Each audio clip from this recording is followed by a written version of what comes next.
Wow, crazy times. We are live, dude. Crazy times. Wow, great. Um, how's the audio, dude? How's the audio? I'm using a different input. I'm not using that Nvidia shit, dude. I'm using OBS, dude. I'm using my Focusrite. And the reason being is because Nvidia, because I want to listen to music too. And Nvidia makes music sound like fucking shit, dude. It gets rid of all the bass. It gets rid of all the guitar and all. It's dumb, dude. Okay, Anna's here. We love Anna. We love Anna so much. Cheers for Anna. We got cheap vodkas. We've got cheap vodkas, and we've got Diet Coke. Amazing. 3-day weekend. It's a holiday here in Utah. Pioneer Day. It's when the pioneers came. I think. I guess I assume that's what Pioneer Day means. What are you listening to? I'm listening to my new song. Dude, let's listen. Wait, can you hear this? Hold on. I'll play it. I'll play it. I'll play it. I'll play it. I'll play it. Okay. Can you hear this? Let me know if you can hear this.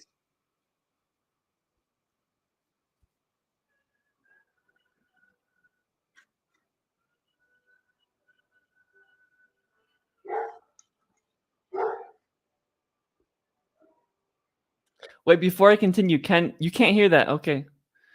Hmm. Well, interesting. Hold on. Let me adjust some things. Okay.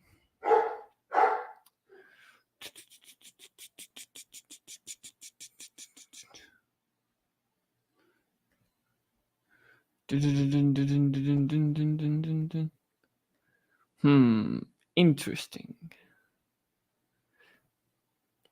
Well, if you can't hear it, I don't know what's wrong because the setup looks like you can hear it. So I'm just gonna say, go listen to my new song. I made a song in my bedroom, in the same room that I'm in here with my piano. And dude, check this out. I'll see if I have my computer. It's hard to move it. I got a window. I've got paintings I've done, albums hanging up on the wall. I've got my guitar. Amazing. This is my room, and this is where I made the song. You should stream it anywhere you'd like to stream songs. I uploaded it to DistroKid, which means it's everywhere, aside from SoundCloud because that's where SoundCloud rappers go, and I'm not a SoundCloud rapper. So Spotify. Here, watch this. Watch this. Hold on.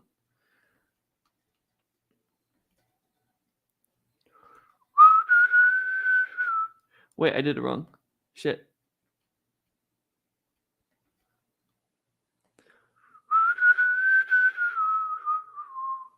Yeah. Check that out. Okay, watch this. So we're gonna search Jeremy Eubanks. Fucking. No, that's the different song. What is it called? I'm doing this one-handed. Watch them fall. Hey, look, already on YouTube. You can listen to it on YouTube. A bunch of YouTubes. It's a new song, so it's like you're not gonna find a lot of stuff. But if you go to Spotify, you can go to Spotify. You can go to Apple Music. You can go to all that jazz, dude.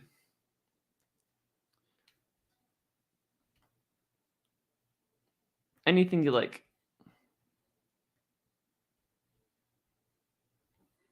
But I would prefer Spotify because I have an artist account there, which means I can see like the statistics and shit. Okay, I'm gonna email. My buddy Eric always wants to chat, so I'm gonna email him. Anna, come on stream. Anna, come on stream. Hold on. Anna, come on stream. We can talk. And listen, I'm gonna try and get Eric Thompson on here, and he's not a vegan. And we keep talking to him, and he's still not vegan. Okay.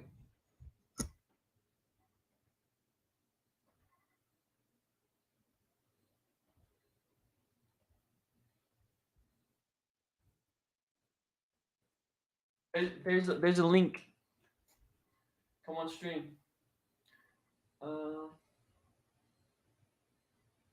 let's see. How do I send an email? Okay. New mail.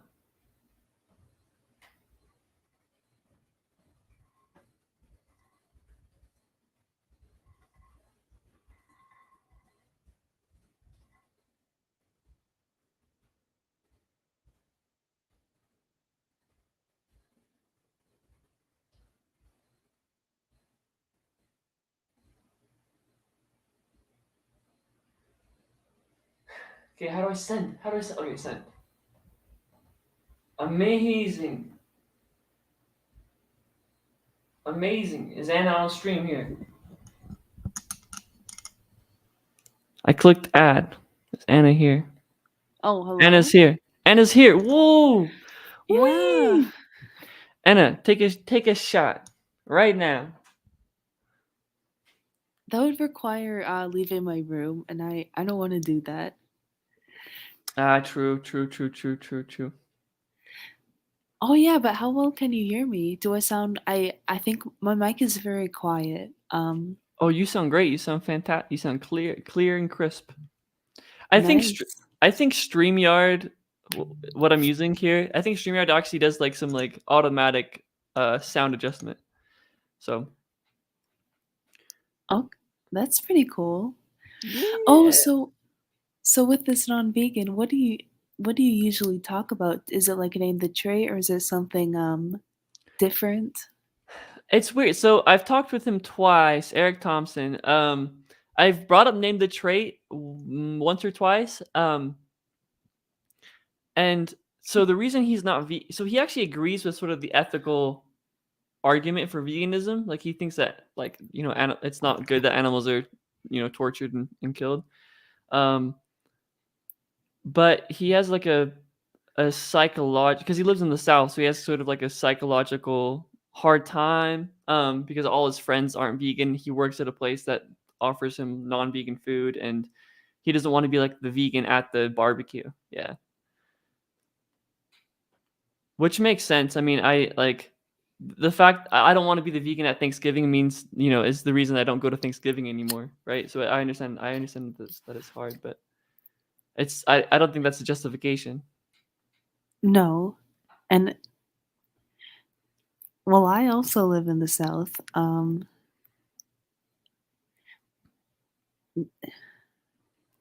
But well, I guess once you make the decision to go vegan and you realize that that's more important than like fitting in, then it becomes a lot easier. You don't want to go back. True. No, it's true, and sort of an aspect of my life is like when I went vegan, all of my friends and family were heavy meat eaters. And once you change, if people care about you, like people around you start to change as well. So like my mom is now vegetarian, which I mean, I'd rather her be vegan, but yeah, she's vegetarian. Like my brother-in-law and my sister are pescatarian. It's like the the culture does start to shift, and you start to make like vegan friends as well. So like I have vegan friends now. A lot of my friends are vegan as well. So like it may seem like you're like kind of a lone wolf, but eventually people start sort of becoming attracted to you as a the magnet of the vegan movement. Yeah. Yeah.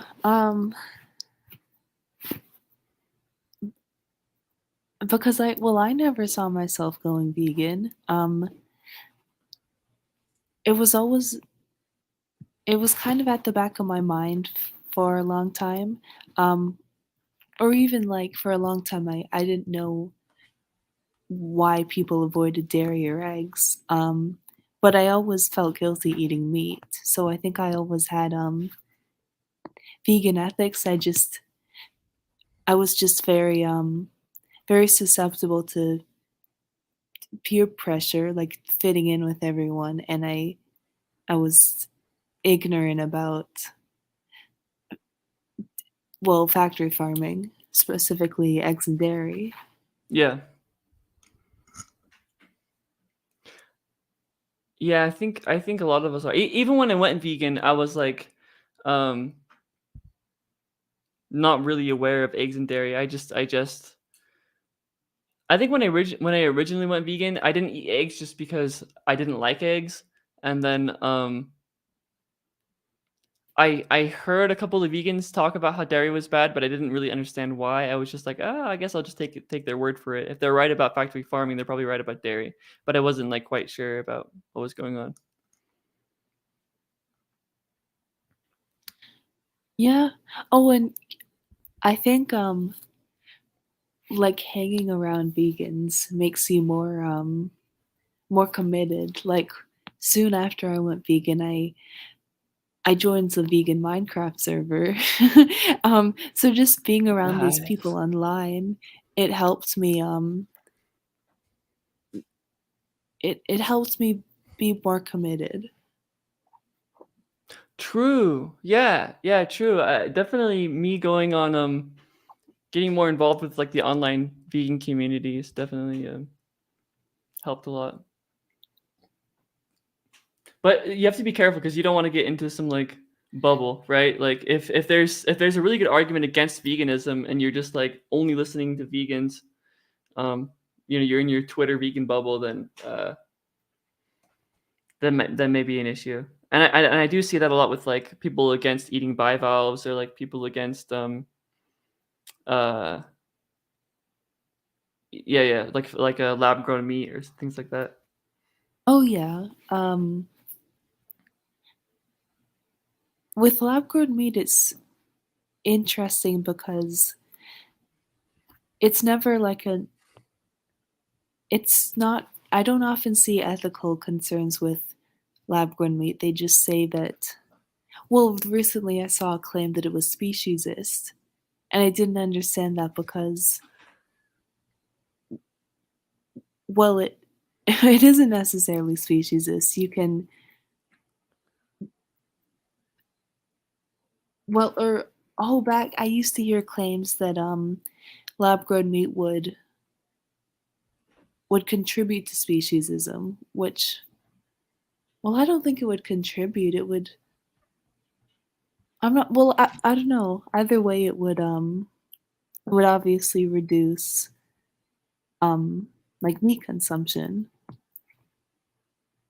Yeah, I believe so. I mean, I if I'm trying to play devil's advocate, it may be like having lab grown meat further like emphasizes that like animals are products, so that you can still buy your pork chops, you can still buy your pig.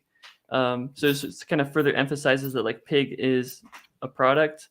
um Right. but I don't think, yeah, I think overall it's probably going to just reduce meat consumption, like I mean, not reduce meat consumption, but reduce animal exploitation for meat consumption. The one I heard was my buddy Derek is very against it because he thinks that it's like getting the sample of the animal, because like you lab grown meat isn't just like you create it in a lab. It's like you have to get a sample first and then you create it. He thinks that getting the sample is exploitation, um, which I don't think it. Maybe it is, but I think it's probably justified exploitation, because it's like even if you were to kill one animal, and because lab grown meat, you can pretty much like copy it, right? You can make multiple pork chops off of one like lab grown pork chop. So even if you were to kill one animal to get your plethora of pork chops, it would probably still be a ton better than what we do now. Yeah, and it wouldn't be. I wouldn't say that it would be unethical to buy it. It would be like buying something where it was tested on rabbits 50 years ago, but then it never happened again. Like Yeah, yeah. you're not funding more experimentation.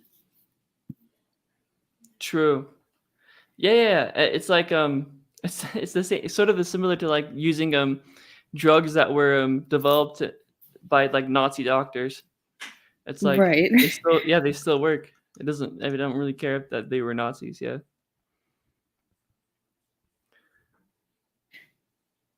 But how would you get the sample? Would it cause harm? My understanding is as it's not that bad. Let's see. Let's look it up. How?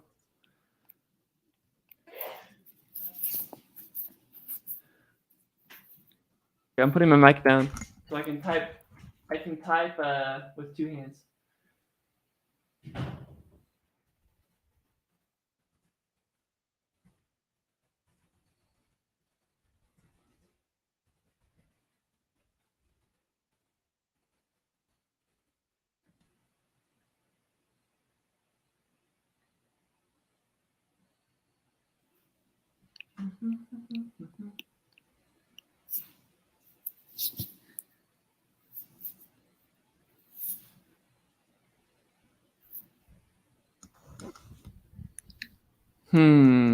I looked it up, but I'm too drunk to read anything. Okay. Um. Yeah, I'm actually not sure how the sample happens. But I would imagine like even my position is like even if it was pretty cruel, like even if you had to like put a pig in a gas chamber, um if it creates more pigs that don't have to be killed, then yeah, that's probably good. Um Yeah, and if and if it was the case that Dude, Travis is here, dude. Travis is here. Travis is here. We can talk. nice. And I can't. So I commented on Travis posted a thing about abortion on Twitter. So we can talk about lab grown meat, but we can also talk about abortion. But Travis is here. Everyone clap! Oh, yay! Hello, Welcome, can you hear welcome. me? I can hear you, dude. Welcome to the drunk stream. Cheers for Travis. Not very many cheers, I see. I know. It's okay. It's okay. It's 11 a.m. I'm drinking. Amazing. All right, Travis. Do you want to talk about lab grown meat or do you want to talk about abortion? What do you want to talk about? Whatever you guys want to talk about, I guess. All right, Anna. What do we want to talk about? We should just continue talking about lab grown meat for now. All right, lab grown meat based. All right, Travis. Okay, this is the most recent take. Is that we're talking about like what it takes to get the sample of lab grown meat, and we're actually not really sure what it takes to get the sample, but my claim is that even if like it took like throwing one pig into a factory farm to get like it would be moral because you're creating like a plethora of pigs that can be sold without that torture. Yeah, I agree. It's hard to think of any process that could occur that wouldn't wouldn't be better than what we have now. Like anything that we could do, like any like exploitative or like cruel thing that we could possibly do to animals to get lab grown meat, that's not going to be anywhere near as bad as what we have now. So it's very hard to think of a scenario in which like the process isn't worth it. It's not outweighed by the benefits. Yeah, absolutely. Um, yeah, no, Oh, I was trying to think of like a counter to that, but I can't think of one. It's just so true to me that it's hard to even like play devil's advocate. I mean, I think like Eat Just, they like the company that makes Just Egg, they're also working on lab grown meat. And I'm pretty sure that they don't really like all they did was like pluck some feathers or something. Like they didn't really do anything like that invasive. Yeah, it seems to me that like a lot of these samples is just like giving a poke or something. It's not like serious harm exploitation. Yeah. And you know, if it required like killing multiple animals, and it was the case that like by buying it you're funding more experimentation and more deaths, then I think it would still be good to advocate for it, even though it would still be unethical to buy. It would be like encouraging someone to like reduce their meat intake if it was the case that they weren't going to go vegan. Hmm. Yeah, I'm not even sure if buying it would be unethical in that case, because you'd I'm not have to either. by buying it, you'd also be like driving up demand for it, which would you'd be helping to like lower the price also, which could make it more available to like the vast majority of people who consume animal products. So like even in a situation like that, it wouldn't be clear that like by buying it you're actually doing net harm. Sure. True. Yeah. I would even I think it's interesting to like I'll often so people that are like very like I'll never be vegan. I'm very pro meat. I might actually encourage them to buy like hunted meat. Because even though hunted meat may be immoral, and I know we've talked about this, Travis, about like how like it encourages or it funds money towards like conservation, which like increases wild animal suffering. But I think overall like hunted meat is probably like better than factory farmed meat. So if someone's very like anti eating vegetables or whatever, like if I just encourage them to eat only hunted meat, like that still reduces suffering.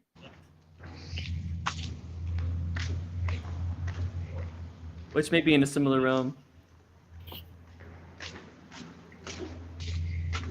Yeah, and I also think that like the lab grown meat thing, I think that's only really a dilemma. Like lab grown meat, I think is only really a moral dilemma for like vegans who are. It's only really difficult for vegans who are like very, very strongly like who have very strongly deontological views. Yeah. Like if you're a consequentialist, or if you're even like a more moderate deontologist, like a threshold deontologist, it's pretty clear that lab grown meat is ethical, like that any costs to it, like costs of producing it, any harm is outweighed by the benefits. I think it's only really like hardcore deontologist vegans who oppose it. Yeah, true. Like yeah, even from a threshold deontology like aspect, like the threshold is pretty clearly crossed. Yeah.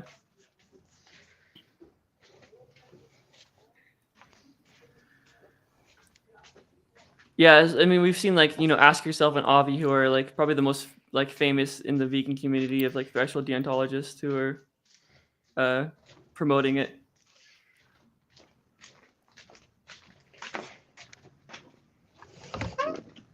Which, by the way, like threshold deontology doesn't make much sense to me. It's kind of silly, I think. But anyway, Is that just because you think all deontology is silly? I mean, kind of, yeah. I mean, threshold deontology is definitely better than than like regular deontology, simply because it has like utilitarian aspects to it or like consequentialist aspects to it. But yeah, I think ethical frameworks should definitely be consequentialist, and then there's different branches off of consequentialism, and I choose utilitarianism, but I think consequentialism is like the based. Um, that's the baseline. That's where you start. It's consequentialism. Yeah, I mean, I am a consequentialist, but I would suspect that threshold deontology, I think that probably is like the moral theory that most accurately captures like most people's intuitions or views. Hmm. Maybe Because I don't think most people are consequentialists. Like most people seem to have like some kind of deontic constraints that they value. Well, what makes me sort of skeptical about that is like in my experience, most people will pull the lever in the trolley problem, and then it changes once they push the fat man off of the bridge. But I think like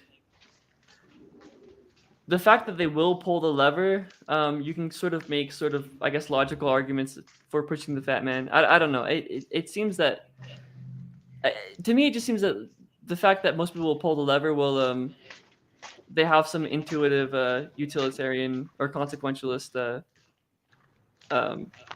aspects in their mind state, I guess.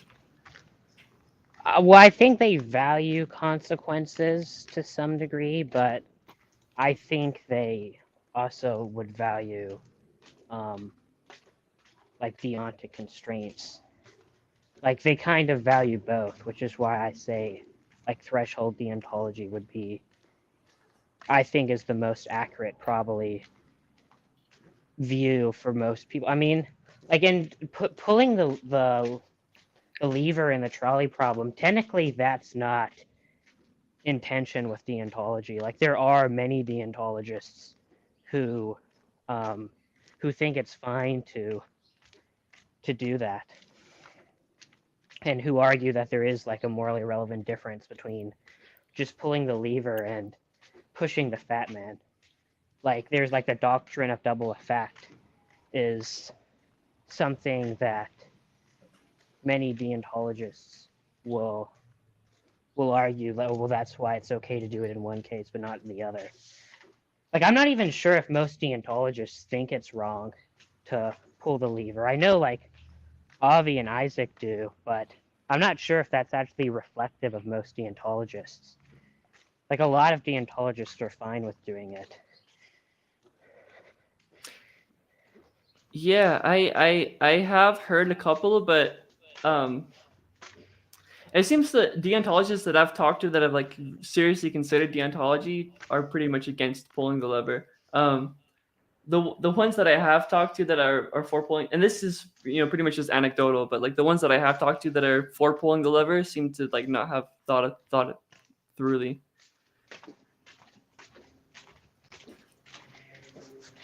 Yeah, I don't know. What?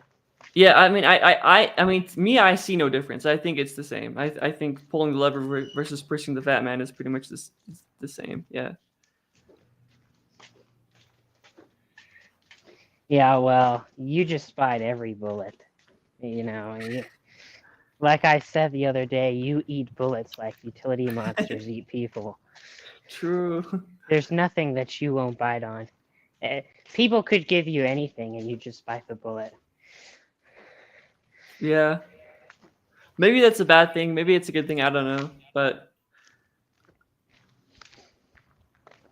what I worry about is that like, am I so utilitarian that like I'm not open to any other framework? I feel like I am, but I hope that I am, but I worry that I'm so like supportive of utilitarianism that I won't change, like even if a good like thought experiment's brought to me, or yeah. You think you're the same way with veganism, that even if there was some argument you couldn't dispute, that you wouldn't change? I'm actually less worried about veganism because I'm a utilitarian first. So if there's an argument that like I'm open to the idea that like hunting reduces or like increases utility, or that like one of these like humane farms may like increase utility. I don't think that's the case right now, but I'm open to it. So I think it's utilitarianism is more the case in like I might be too stubborn than veganism is. Yeah. Mm-hmm. Oh, have you ever spoken to a non-hedonistic utilitarian? I know me and the last drunk stream, what was it, like 2 months ago or so, a couple months ago? I talked to Moxie. I don't know. It seems that he might be hedonistic now, but I know back then he was not. Didn't they used to call themselves justice utilitarian? Oh, I don't remember this. I don't know because I don't. I remember seeing that on their profile once, and I have no idea what the fuck that is. Yeah, they've kind of gone all over the place. Moxie's cool as hell though. Like Moxie will argue for anything. Oh yeah, I mean he's kind of become known as the gay guy who will argue that being gay and not reproducing is immoral. Why? Well, Um, yeah, go. well, I don't know. I think he hasn't heard a counter for it, so he wants to dunk on people, or he wants to see if he can find a counter to it. Okay, so well, Yeah, my but understanding of Moxie's position is that like it's sort of like the utilitarian, like more happy lives the better. Um, so the fact that that gay people exist means that there's less like people producing happy lives. So if you could push a button and just make everybody straight, it would be better. okay. So this is like the utilitarian. Oh, like more lives is like we want more lives because that's more happiness. Yeah, which kind of Yeah. So is he also like pro-life then? I don't know. I mean, Oh, probably should be. I Not a- necessarily, not necessarily, because like if being pro life means bringing lives into like net negative lives into the universe, then that might not be good. But I mean, I don't really see much reason to think that like that would result in like if by net negative lives you just mean lives that contain more suffering than happiness. yeah, I don't really see much reason to think that like prohibiting abortion would lead to a bunch of net negative lives. Like there might be reason to think those lives would be less happy than like average or something, but I don't really think they would contain more suffering than happiness. you don't think um, so? Like well, maybe so. I mean, like you'd probably have like even if with forced births, like of like people that don't want to have births, they'd probably like give them a generally good life. To give them, put them in school and take care of them because there's some sort of like people have some sort of intuitive obligation to take care of their kids. You would have definitely an increase of like kids that would like end up homeless and stuff, but it just like the utilitarian calculus would mean that you'd still have more happy lives. Yeah, I could see that. Yeah, but I mean, like, there is research I believe showing that kids, kids who are born in situations like that, like they do end up being poorer. I think, but I don't think that means necessarily that you're going to have a net negative life. Like you can Sure. be poor. Like lots of poor people are still going to have. I think most poor people, at least in like a rich country, probably still have like they still like experience more happiness than suffering in their lives. Though I will say, I don't really think this calculus works out. Like this is something I've seen from utilitarians a lot. They'll say, like, "Oh, I've seen them people like some utilitarians will say like, oh, like not having kids is like that's morally suboptimal." I've seen some say that. It's like I don't even know why we'd grant that bringing more humans into existence is that increases utility. I think that's a very questionable claim. I don't think that's obvious at all that like bringing more humans into existence increases utility. That could actually, it's plausible that bringing more humans into existence substantially decreases utility. So just due to the effect that they'll have on animals. Like Oh, sure. Yeah. like most humans like eat meat and other animal products, which causes a lot of suffering. So I don't know why we'd assume that like bringing more humans into existence, like that increases utility.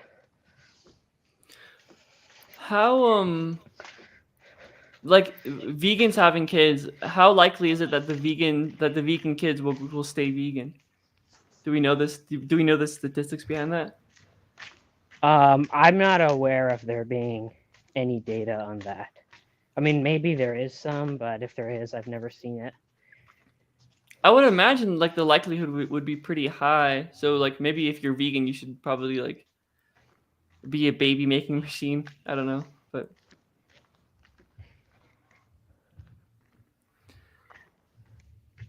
Yeah, I don't know. I mean, there are like lots of factors to consider, though. Like having children also like deprives you of resources that you could be using in other ways. sure. Yeah, it brings up it really brings up the repugnant conclusion. Yeah, which I That, assume you also bite the bullet on. yeah, I do. Although that's one of the bullets that I'm like, I actually do start to question. I'm like, do I really bite the bullet on that? Because it seems icky. I know. I guess sort of like the law of transitivity sort of like helps me bite that. But yeah, it feels icky to bite that, but I do bite it. What are like the most like utilitarian like conclusions that you're most like unsure about, or the ones that you find more problematic? So the repugnant conclusion is the biggest one. Um, What's kind of interesting is that like the more I think about utilitarianism and like the arguments for it, I'm less like icky about like the three people. I mean, so this is the drunk stream, so I can say this, but like the three people raping the one person and receiving more pleasure. Like I'm more okay to that um, these days. But yeah, the repugnant conclusion is the biggest one, I think. Yeah, I mean, I'm not okay with like the utilitarian reductios that are in any way like any of the ones that are like, oh, like it's okay to inflict suffering on people because significant suffering on people because oh, like that results in like an overall net increase in pleasure. Like any of those, I don't like. I find them very off-putting. Would you bite the bullet if instead of increasing pleasure, it just decreased suffering? Like if these rapists were suffering and this decreased their suffering. I mean, it depends on the type of suffering. Right. Like, I don't necessarily think that every instance in which something net decreases suffering is going to be good. Like, there are some situations I think that are preferable. Like, there are some situations that have less suffering that I think are worse than situations that have like more overall suffering. So like I don't value just like the total amount of suffering. I value also like the distribution of suffering and also the intensity of the suffering. Like I don't think that if you had a bunch of people getting dust specks in their eye and like just a huge amount of people, each like individual person gets a single dust speck in their eye, and you have just a massive population where that's occurring versus like one single person being tortured. Like I don't think like at some point the dust specks that's technically going to result in like more overall units of suffering, Mm-hmm. but I don't think that's going to be worse than like one person being tortured. So it's going to depend on like the intensity of the suffering. If that would like alleviate extreme suffering, then sure I'd bite the bullet, but not if it's going to like not if we're talking about some like very mild form of suffering. Gotcha. So it's not like it's not as much as of a numbers game to you as it is like to us, where it's like, yeah, because it's obvious that like getting dust mites in your eye with enough people eventually is going to have a higher like number of suffering, um, than like, yeah, being tortured in some cage or something. But you don't think it's that it would be worse. No, I Yeah, that's don't. Yeah. yeah, that's interesting. I think I would think it would be worse eventually. But I mean, I guess I could see that. I could see the reasons behind it for sure. What and Yeah, so I this don't sort think of there's any point at which it would be worse. Like, I would rather have like an infinite amount of people get dust specks in their eyes than one single person be tortured for 5 minutes. do you and I would imagine you even take that for like a world of like extreme like pleasure where everyone's riding roller coasters and having like painted smiles on their faces for eternity for if one person's getting tortured in a cage, um it fuels like the ultimate happiness world. You wouldn't think that's justified? Well, it depends on how you frame the question because, like, I mean, we had this kind of discussion before once on Twitter. Like, you have to take into account, like, is it being, like, are we talking about just solely pleasure, or does the pleasure result in other effects? Because, like, if the pleasure results in, like, because obviously if everyone's just experiencing like extreme pleasure, like no one's going to be experiencing extreme suffering.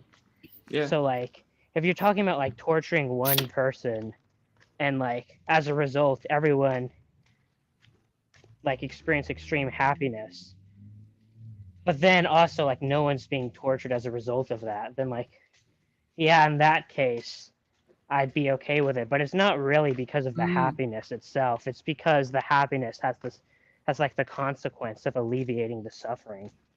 Gotcha. Okay, so what Like if if what yeah. if we had like a situation where it's like everybody suffers a moderate amount, compared to the extreme happiness? Everyone's wait, so ask the re-give me the hypothetical. Okay, so you have one person who's just like suffering, has extreme suffering, but it's less suffering than everyone else that's suffering, and then their happiness is greater than their suffering, like by a pretty large margin.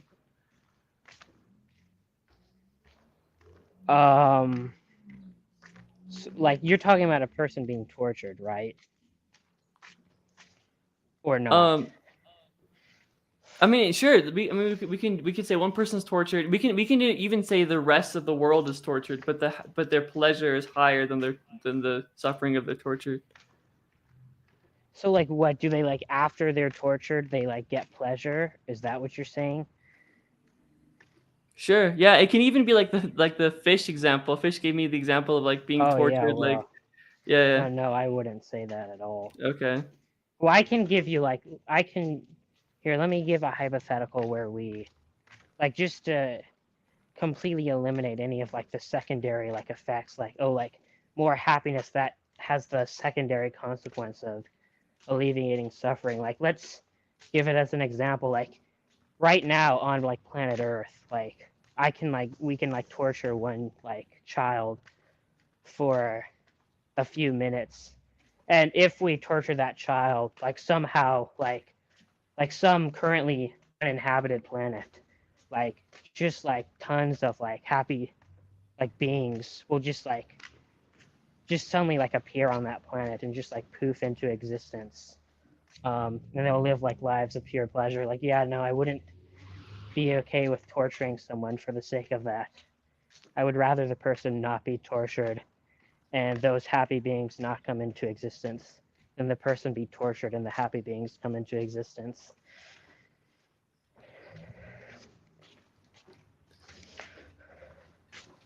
Yeah.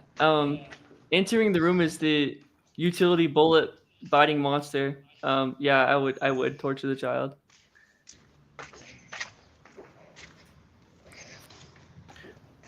What did you think about? Did you watch the Joey Carbstrong Tate debate? I watched a review of it. I didn't really watch the thing directly, but I watched someone review it. Based on the review, how do you think Joey did? Not good. Yeah, I don't know. I watched I missed the first half. I watched like the last half of it. I thought he didn't do great, but he didn't do terrible. He did. I was disappointed, but he didn't do like he didn't do terrible. It was He wasn't like aggressive enough. He was very like meek during the entire conversation, and he also couldn't stay on track.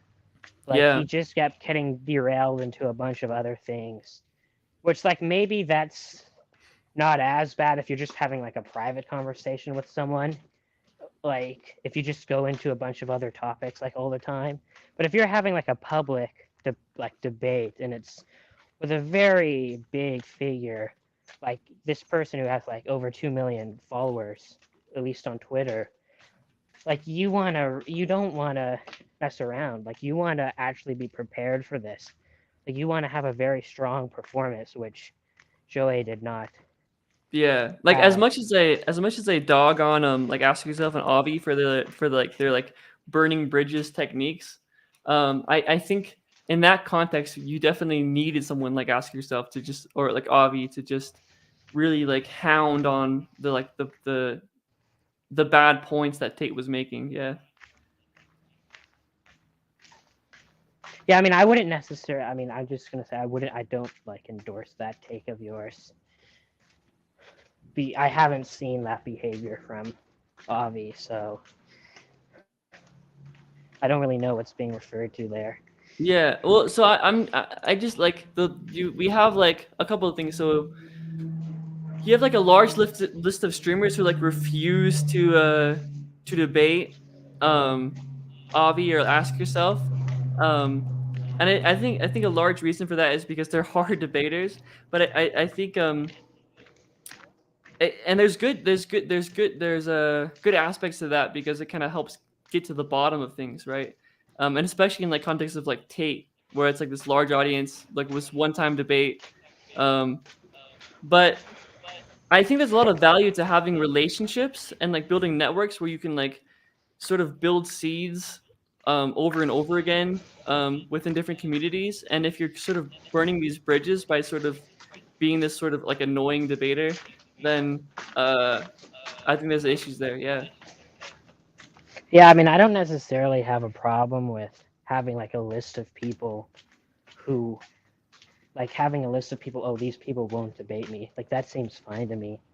And I suspect that, like, most of the reasons, well, a lot of the reason why like people won't debate like these two, I don't really think a lot of the times it's because they're mean or whatever. Like, I think it's just because they know they'll lose. I mean, like, and Avi, I don't like when I watch his debates. Like, he doesn't come across as mean. Like when I've watched him debate people. Yeah, that's not quite the take. I mean, so it's one thing. It's just that it's the. It really is more so that it is hard, and that they will know that they will lose. It's more that it what's sort of the word I'm looking for? It's that it seems not mean but unfriendly. Um, I don't even know if that's the right word, but it yeah, I don't know. Do you kind of understand what I'm trying to get at? But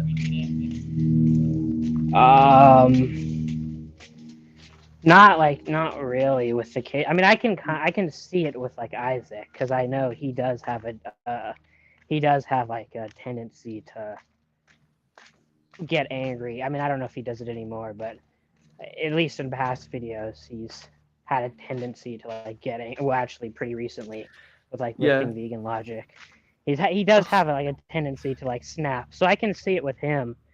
I get it. Like Yeah. when you talk about like Isaac specifically, I know I get what you're saying. I don't know. I haven't really seen that tendency from Avi though. Avi's definitely better than Isaac in regards to like the conversation, but Avi will do it too, where he'll like sort of stick. He won't like move past things. Um, he'll like sort of stick on a subject, and that's really beneficial to some contexts. But in other contexts, it does start to burn bridges because I think it often makes the other side feel like they're not heard, um, and it kind of discourages conversations. Oh, did Anna leave? Anna left. Yeah, she messaged me on Twitter. She said that she had some friends coming over, so. Yeah, I mean, well, regardless of like, I mean, I don't really know any like, regardless of any of that stuff, like, I don't really know any better vegan debaters than them. So like, even if they do have flaws, I don't like I can't think of anyone that's like better than them. Like they seem like by far like some of the strongest vegan debaters. Yeah, no, they're really good for sure. And I think like someone like that, someone with like that would have been a lot. That would have been a lot better to have like someone like Avi or Isaac in place. Yeah, I agree. Actually, yeah, Avi would have been a ton better than Joey. I mean, the problem with like Joey is, I guess this is kind of a controversial take, but I feel the same way about Joey as I do vegan gains. I think they're very overrated. Like they're mid-tier vegans. Like people like way, like certain vegans, like I think way like over, like they're just overrated. Like they're mid-tier, they're not very good. Like they both have a lot of confusion, I've noticed. Like Vegan Gains and Joey, they both seem like pretty confused individuals to me when it comes to some of the stuff they're talking about. Like they're better than a lot of vegans who are just completely philosophically illiterate, but like there's still very clearly a good amount of confusion going on with both of them, especially when you look at some of their statements about utilitarianism. Like they seem to have just no idea what they're talking about when I see them comment on that subject. Like Vegan Gains, for example, he made this very strange comment when he was reviewing Alex's debate with Michaela Peterson. Like Vegan Gains seem to think that if you're a utilitarian, you can't run name the trait, which is very strange. I don't know why that would preclude you from running name the trait. Especially, it's just a very weird statement. Yeah, absolutely. Like, I Especially mean, name the considering, trait. Yeah, name the trait. Like, pretty much stems from like Peter Singer, who is like one of the most famous utilitarians. Yeah. yeah, I was gonna say it. Like they're not the exact same thing, but it's very similar to the argument from Marginal Cases, which was like you said, popularized by Peter Singer.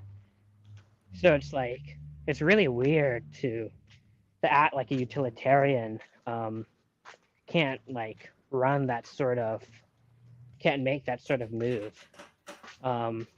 And then second of all, Joey, like I remember seeing him. He was reviewing. Alex did that podcast with Peter Singer, and Yeah. I actually was going to make a tweet about it, but I ended up not getting around to it. But I remember Joey was reviewing that, and in his video, like he said something really weird too, which was he said that if you enacted utilitarianism into law, then date rape would be legal, which is also a very weird claim. Like, why would you think that legalizing date rape maximizes utility? That's like a really weird claim. Like most utilitarians think, like, oh, like we have to follow like some sort of like there's like a heuristic that we follow that like well there might be like well like that might increase utility in certain like hypothetical circumstances or even real life circumstances, like as a general rule that decreases utility, and so we should like discourage it, and so that would include like having laws against it. So I don't know, it's just really weird that he would think that. I think neither of them really understand utilitarianism. Yeah, I agree. Especially well, I was gonna say especially Joey, but I honestly I think they're pretty equally don't understand it. Yeah. I don't know, I haven't really seen that much of Joey, to be honest, but I don't know. What I have seen, he seems, I mean, he's definitely, like, again, more knowledgeable than the average person, but, Yeah. like, there's still a lot, like, that he's not aware of, that he seems confused about. I think I also, if I'm remembering correctly, I believe Joey also called Peter Singer a speciesist in that video, which I don't really see any reason to believe that. Yeah, there seems to actually be a lot of like hate towards Peter Singer recently, and I actually think he's really based. I'm a big fan of Peter Singer. I mean, I like his work generally, but I will say I think he was pretty cringe. He had some pretty cringe moments during that discussion with Alex. Like yeah. The trying to dodge the hypothetical was very cringe. True. Like the kind of like, oh, it's unrealistic though, like cope that he was doing. Like the fact that he was making like impossibility claims without giving the modality, that was all like very cringe. Like, oh, like when Alex gave him the hypothetical, Peter Singer was like, well, it would be impossible for that to happen without it having like some like downstream effect. It's like, well, no, that's not like impossible. That's very clearly logically possible. It's very clearly physically possible. Like, it's just really annoying to me when people throw out impossibility claims like so casually, in the context of like hypotheticals like this. And when they say like impossible, they really just mean unlikely, which is like, I mean, who cares if it's unlikely? All that matters is that it's logically possible. And then he had like a weird like statement where he was like, oh, well, I don't think like we can like use our this is a very unrealistic scenario. Like, I don't think like our intuitions on this really matter. Like, we can just discard our intuitions in unrealistic cases. That to me is also really weird. So, yeah, it was funny. Like, I mean, like, so vegan gays kind of like gave me the same hypothetical on Twitter, and I was like, yeah, the issue with Peter Singer is that he took too long to answer the question.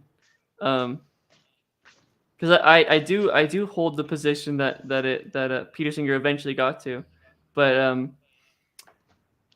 yeah, I was annoyed by that as well. That he kind of dodged the question, and sort of you brought this up where it's like, it's not so much about like how like impossible it is, because it is like logically possible. It's that like you can have sort of smaller situations if you just bring it down to something smaller.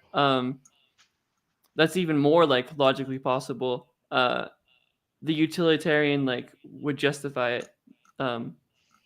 Yeah, I think that's the point of the hypothetical. What I also don't like when people like, even when people answer like the hypothetical, I don't like it when they do this thing where like they try and like minimize the burn of the bullet bite by like doing this. I mean, in my mind, it's just cope when you do, oh, well, that's an unrealistic scenario. Like, that wouldn't happen. Like, that's just like, no, like, you just like, you don't get to like say something that's, at least to the audience, like insane, and then like say, well, it doesn't really matter because it's unrealistic. Like when people start saying stuff like that, like it seems to me like they don't even really believe what they're saying. Like if you really thought that, like, okay, yes, it's okay to farm humans for food if they result in like net positive lives, like just say that and like say why you think it's okay. Like when you start doing this, like, oh well, that's unrealistic, that wouldn't happen.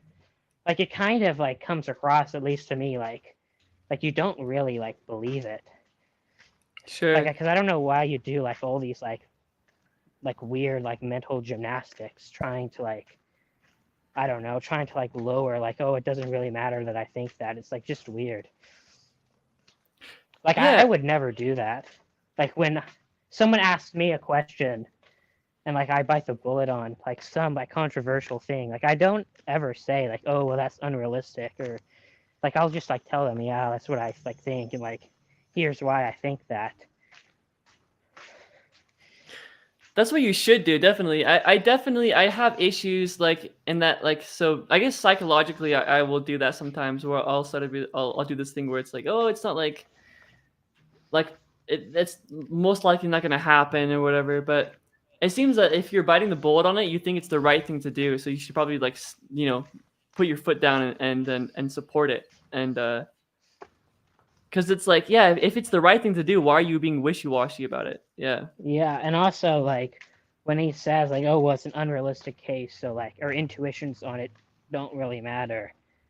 Like it's kind of like because he knows like to most people that sounds insane, and so he's like trying to say, well, it doesn't really matter if you think it's insane because it's unrealistic. It's like I don't really know why. Like this is something I've seen too, like from like utilitarians. Like they'll say like our intuitions on certain issues like this are unreliable. They don't really know what it means to say an intuition is unreliable. To me, that just seems incoherent. I mean, you can make it coherent, but when they say it, I'm not convinced that it's coherent. Like, it's unreliable at what? Because I just Yeah. take like morality to be like a reflection of like your values. So if you have like a value against like farming humans for food or animals, even in like a case where it's like they have more net happiness, like I don't know what it means to say that your intuitions are unreliable. Like I don't know what morality is if not just like your intuitions, like basically. Like that just seems to be what morality is. Like I don't know what it means to say your intuition's unreliable.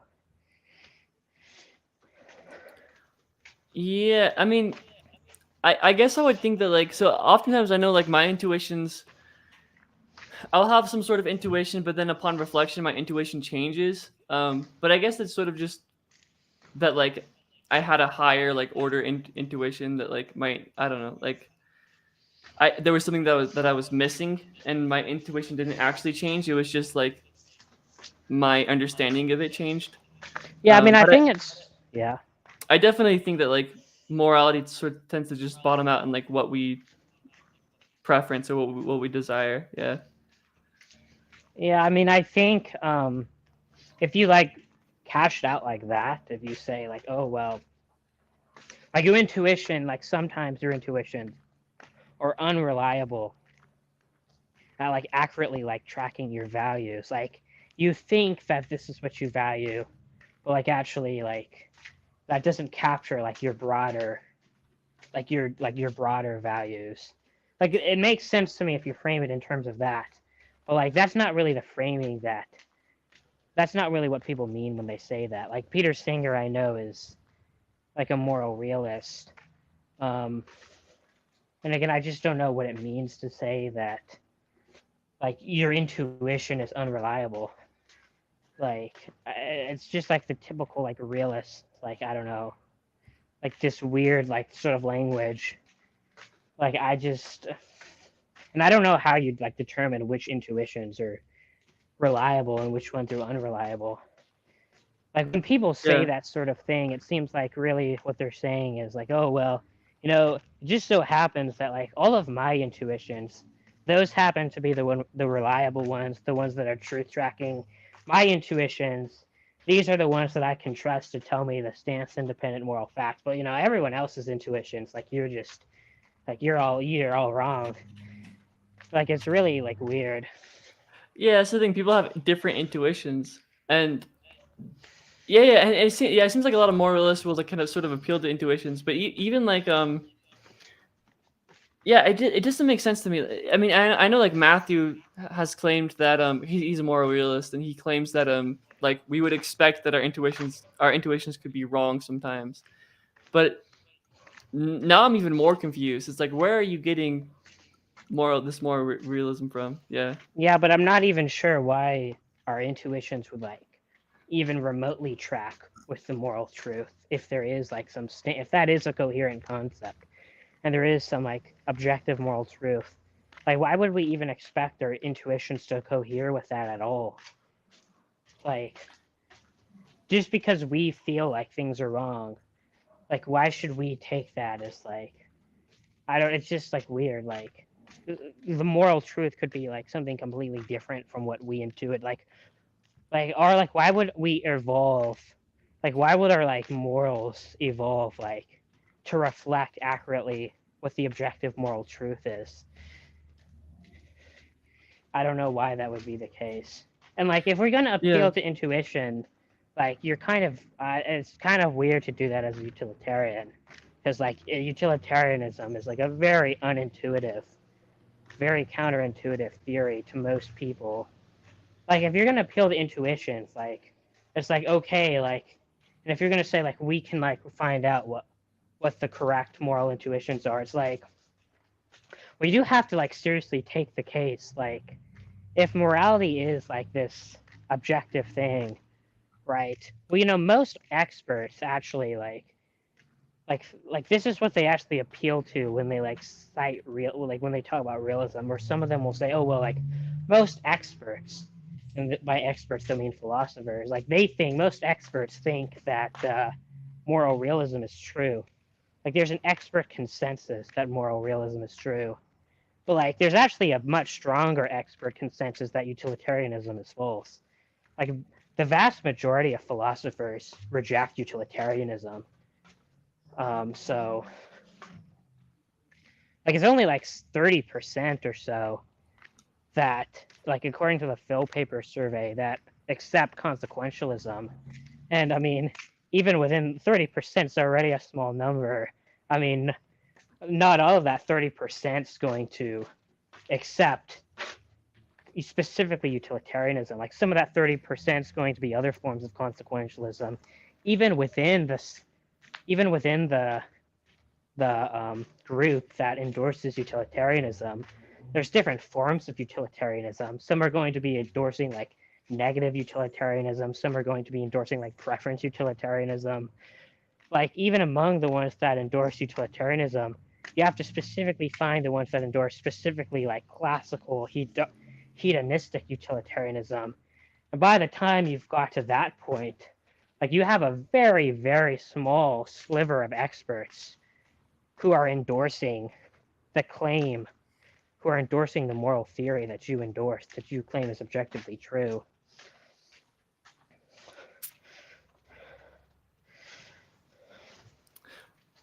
Yeah. So Lance Independent made a comment. Is this where? Yeah. Yeah, and yeah. So basically, Lance says like how the 2020 Phil paper survey found that 62% of respondents endorsed moral realism and 26% endorsed antinatalism. However, realists are evenly split between naturalists and I think you non-naturalists. mean anti-realism, not anti-natalism. Anti-realism is what I meant. Yeah. However, realists are even split between natalist and I keep saying natalist. Keep saying. Oh gosh. All right. Forget this comment. You want to talk about antinatalism? Yeah, if you want. Yeah, I do. All right. So you're a strong antinatalist, right? You're a hardcore antinatalist. Sure. That's your view. You know what? I actually used to be. This is one of the biggest shifts I've made. Is that I'm actually I'm very pro-natalist now, but I used to be an anti-natalist. Yeah.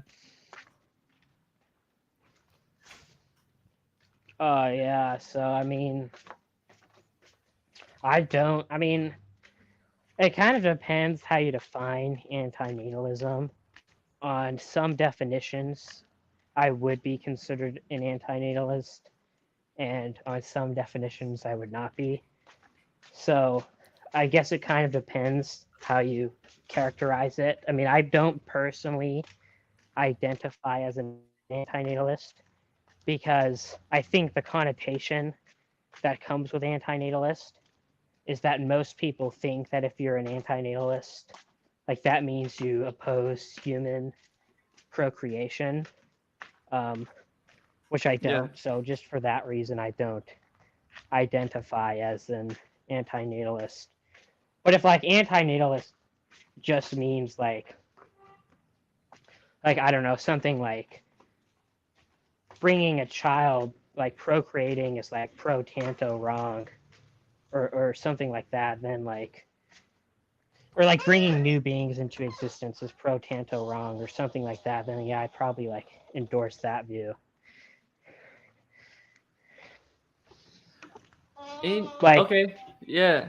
What in makes the yeah. what makes it wrong? Bringing new beings into existence. Yeah, so the problem I have with bringing new beings into existence is that I mean, there's kind of like different like forms of like the antinatalist view. I don't take the kind of Benatar view where like on Benatar's view, like bringing a child into existence is always wrong, like if they experience some suffering. Um, like I don't take that view, but my view is more like a gambling view. Like I think it's wrong to like gamble with the well-being of others. Like if you have a child, like in practice, there's no way of knowing whether this child is going to experience some sort of extreme suffering. Like you don't know that they're going to be tortured or have some like terrible like just some like terrible like event happen to them where they're going to like undergo like intense like extreme pain. So I would rather, because you can't be certain of that, I would just rather like not bring them into existence in the first place than like gamble and take the chance that they experience some sort of extreme suffering. Yeah, I know Christian has made like it analogous to like dosing someone with LSD and not knowing whether or not they'll have a bad trip. Um, but I don't know. I feel like you can make pretty good guesses about whether or not someone's gonna have a positive experience. I think if you have like a pretty good family with a good income and good schools around you, you can be pretty like sure that your kid's gonna grow up a good life. It's not you can't know, but I think you can guess pretty well. Yeah.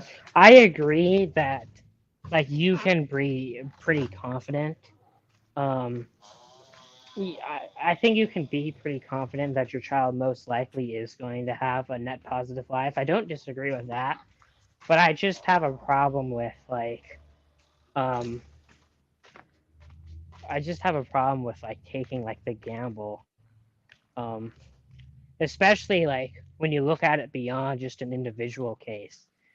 Like on like an individual like level, um, it is true that like your chance of experiencing some sort of extremes, or like the chance that the child, the new being that you're going to bring into existence, on an individual level, the chance of them experiencing extreme suffering is pretty small. But like when you look at it from like a broader societal level, um, like when you're bringing into existence like a bunch of new beings, like there are billions of humans on the planet. When you look at it at a societal level, like the chance that you're bringing into existence beings that will like go through like extreme suffering, like torture or something like that, that's virtually like 100%. It's pretty much guaranteed that you're going to be putting through some beings through like extreme suffering by procreating. Like when you look at it Mm. from the broader picture. Yeah. Yeah, I can I definitely, will especially say, from your perspective, I can see that. Yeah, yeah. yeah, like so, like that's like the kind of view that I have. Now, when I say it's like pro tanto wrong, what I mean by that is like, like it can be the wrongness of it can be like overridden by countervailing considerations, and I think that could be the case, like with humans, like so, like even though like when you bring into like existence new humans, like you're like kind of gambling with that specific human's life, like oh, like they might undergo through extreme suffering. Like it also is the case that like humans like displace wild animal suffering, and like I think wild animals have much worse lives than humans generally. So that might be a reason that even though it's pro tanto wrong, like procreating, like human procreation might actually be a net positive, just because of like the wild animal suffering displacement that actually might net decrease overall extreme suffering, because you're preventing more wild animals from being born. Yeah, that's actually the argument that because I remember like Avi talking about that in Discord. Um, that's sort of the argument that actually pushed me away from antinatalism because I used to be sort of more of like a more of a negative utilitarian and um yeah, more sympathetic towards like the what's his name? We just brought him up, the antinatalist, Mr. Antinatalism. Benatar? Or Benatar. I used to be more sympathetic towards like the Benatar argument. Um, but yeah, Avi talking about that, like humans sort of like reducing the suffering of wild animals is what kind of convinced me of not being an antinatalist, and then eventually brought me towards more of like the hedonistic utilitarianism. Yeah. Avi would not be happy to hear that he brought you towards hedonistic utilitarianism. Yeah, true. I Yeah, I'd love to chat with him one day. I'd love to do it, but I mean, I will say I am like, I guess you could call it like anti-natalist when it comes to animals. Like I am yeah. kind of like an animal anti-natalist. Like I do think like animal in virtually all like cases, maybe there are like maybe you can find like a handful of exceptions, but like virtually in all cases, I think that it's bad for like to bring more animals into existence. Um, like I think it's bad to bring farm animals into existence. Generally speaking, I mean 99% of them live in factory farms. I think it's bad to bring wild animals into existence, because like of predation and starvation and other factors. And I also think that it's probably bad to bring to breed pets into existence, to breed companion animals into existence. I think we should probably phase out pets. You know what? That's what you should talk to Reasonable Vegan about because he's very against pets. Now, what's his like reasoning for it? Like, it's just like, do we have the same reason, or do we kind of have the same view, but like for different reasons? His reasoning is basically that like well, there's a few things. Number one is that like we really can't make sure that there's good pet owners, which I disagree with. I think we Yeah. can make sure there's good pet owners. Um, he has this weird fetish about like separating humans from animals.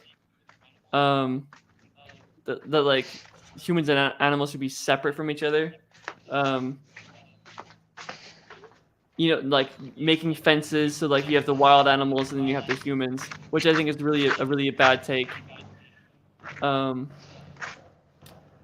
But yeah, I think you should have a conversation because I think you have the same conclusion for different reasons, and I think you could probably you might be able to convince him of having a more like base take on it than the take he has now. Yeah. Well, my view on like pet ownership. Well, there's a few concerns I have with pet ownership.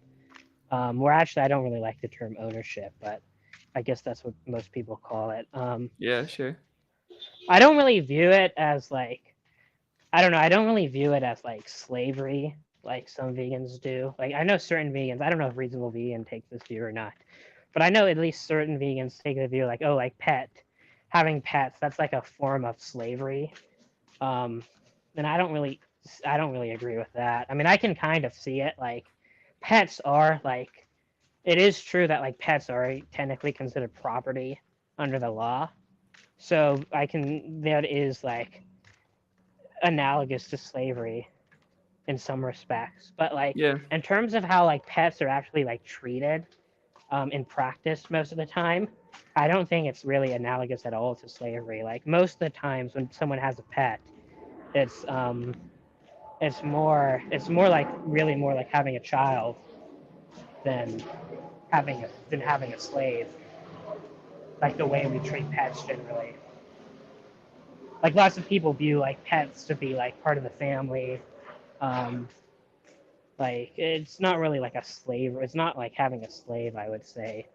I do think pets should not be property under the law. That should be changed. If we're going to keep pets, they should not be like legally property. Um, my reason basically for wanting to phase out pets is I don't have a problem with like pets in principle. Like if you could in principle like bring like some like I don't know like some animal into existence and you knew they were gonna be happy, they wouldn't have a problem with that. The problem I have basically is again it's kind of like the gambling view. Like we could even if we like strengthen like regulations. We don't really know that like we can't it's going to be impractical to like we can't really prevent outright animal abuse practically. Like even if we have like strict regulations and everything, like there's probably always going to be some people who like abuse their animals, and so like for that reason I'd prefer just not to bring them into existence in the first place so that some pets can be abused.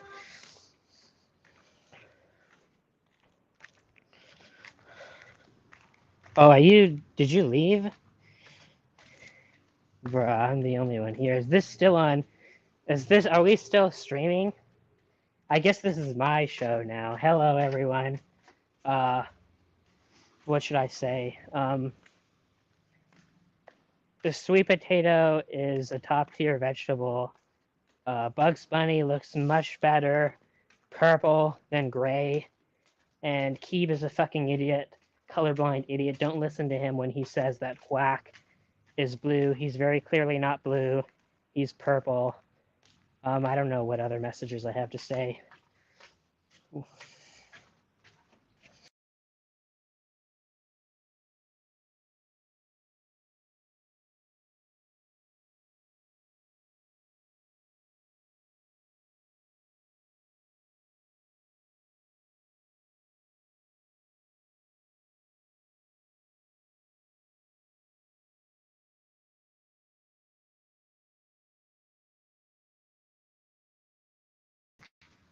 For him to come back.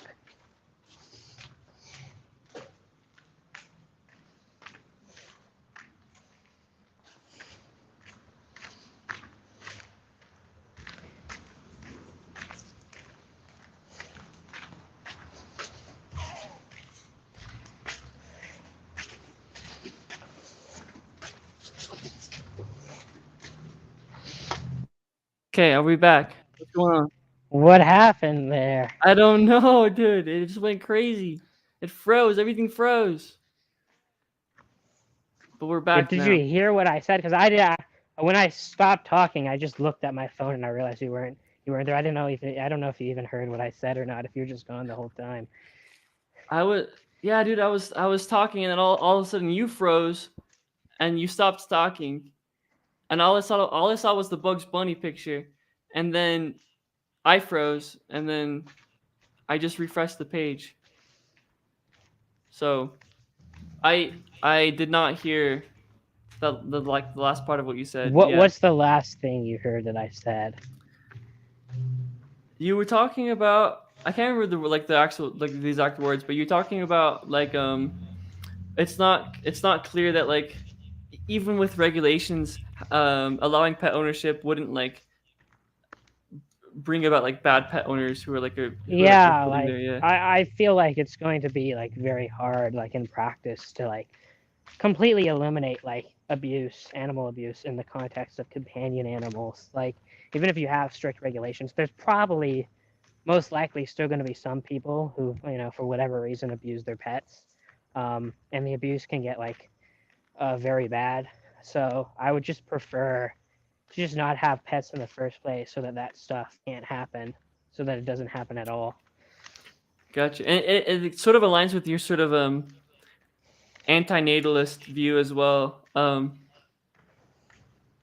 of not being sure whether or not like parents are gonna be like good to their kids. Yeah, I mean, I'm kind of like an antinatalist, really. It's more of a practical thing than like a principled thing. Yeah. It's more so to do with like the uncertainty, or like it's more to do with the fact that in practice, you're virtually almost guaranteed to have like some like human children be abused or like tortured, or like some like animals, pets be like tortured. Like it's not really a principled thing. Like in principle, like if you could like bring a child into existence, or a pet into existence, or like anything like that, if you could bring any like new being into existence, and like you can guarantee that they would have like a happy life, then I would be fine with that, even if it contained like some minimal amount of suffering. Like if you could bring if you could bring someone into existence, but you knew they're going to get a paper cut, like a scrape on their leg, or like, I don't know, some like minimal form of suffering, I would not have a problem with bringing that like child into existence. I think it would be good. If like everyone just lived those sorts of lives, like happy lives, they never like experience extreme suffering, but they do experience more like minimal forms of suffering. Like maybe like stuff like that. They get like injured, or like, but not like too injured. Like they get like more mild like forms of physical injuries, or like they like have like sad breakups, or like stuff like that. I don't think like just the existence of any form of suffering at all means, oh, like life is not worth bringing into existence. So I don't like share Benatar's view on that. Mine's more like a practical thing. Like I'm like most concerned with like extreme like significant forms of suffering, which in practice I don't think can be avoided. So it's really more of a practical thing than like a principled thing for me. Gotcha. Sure. Yeah, I could see a lot of aspects of that for me with like certain like because I can think of certain animal farms that maybe actually I would actually might bite the bullet on, but like practically I think enforcing them would probably like encourage animal farms that aren't ethical. So like practically I don't support them. Yeah, I have Um, a. Do you want to talk about because I know we said we are going to talk about this, but we never got around to it. Like, do you want to talk about utilitarianism and your insect analogy? oh sure. So real quick, do we want to talk about it with Lance? With Lance, Lance? yeah, Lance is in sort of like the room right now. We can add Oh, him. Lance, like, is this Lance independent, or is this a different Lance? Lance independent, yeah. Oh, really? When you said Lance left a Or comment, I it's thought. Lance S. Bush, which I assume is Okay, Lance yeah, you independent. can bring him in Yeah. here if you want. All Yeah, right. that would be. When you said Lance made a comment, I thought you were just reading like some random like comment he made somewhere else. Oh no. I Yeah, was yeah. like, what? Is he saying Lance is in here? I was like, what? Okay, we'll bring Lance in. Hey, how's it going? How's it going? Hi. This is Lance independent, I assume. Yeah, I didn't expect Yes, it is. this. Awesome. That's a surprise, but a Yeah, pleasant I was one. listening, and then there was stuff came up about meta ethics. So if you're going to do normative ethics and antinatalism and stuff, I could sit back. As long as you want to talk about meta ethics, I'm happy to talk. Otherwise, I don't know if I have much to say. No, meta ethics, we'd love to. I really like your stuff, so. Oh, appreciate it. Yeah, I know people know about my stuff. I don't have a big channel or anything like that, but Yeah, I I was, listen to sometimes. It's bigger than mine for sure. I mean, I only have what 300 or something. Yeah. Yeah, I've so been. Oh no, I was just gonna say I've subscribed to your channel pretty much like straight when you made it, like back in like January of this year, I think it was. So yeah, that's when it started, and then I started blogging in August. Yeah, I was doing I was doing my dissertation, I was doing a PhD. I couldn't afford to start a blog or a channel right until the tail end of it. But yeah, so I found this channel because of the discussion with Matthew, and I was Oh, okay. tempted to write a really long response, and then I was like, well, Matthew already knows all my objections, so because we've talked before, I was on his channel like a year ago. But yeah, yeah, meta ethics is my thing. That's what I do. Awesome. Okay. Yeah, I'm down to Yeah, talk. so I specifically, my PhD is actually not in philosophy; it's in psychology, and I do my primary area of specialization is the psychology of metaethics, and so I study primarily what non-philosophers believe or don't believe about metaethical issues, especially realism and anti-realism. And so the Phil Paper survey is something of particular interest to me for precisely the reasons you raised. In fact, you raised a lot of the reasons that I raise, and that I've brought up, like with Matthew, because Matthew is both a very strident moral realist and a utilitarian. Yeah. And Matthew himself has pointed to the Phil Paper survey data showing that a majority of philosophers are moral realists, as some prima facie, or maybe not prima, but like some minimal evidence in favor of realism. But then if you look at that data on and that's what the rest of my comment was about. The question that they asked was not utilitarianism. It was virtue ethics, deontology, or consequentialism, which is even broader than utilitarianism. But you correctly pointed out, utilitarianism has all these subcategories. There's negative utilitarianism, preference utilitarianism, average utilitarianism. Yeah. And so Matthew, as far as I understand, endorses something like a kind of classical hedonic act utilitarianism, at least as far as I know. Yeah. It was a position I endorsed for a long time, but now I kind of have backed off of the normative ethics stuff. But if you take that 30% consequentialists, and then you say, okay, well, what percentage are actually utilitarians? I don't know, let's say half. So then you're down to 15%.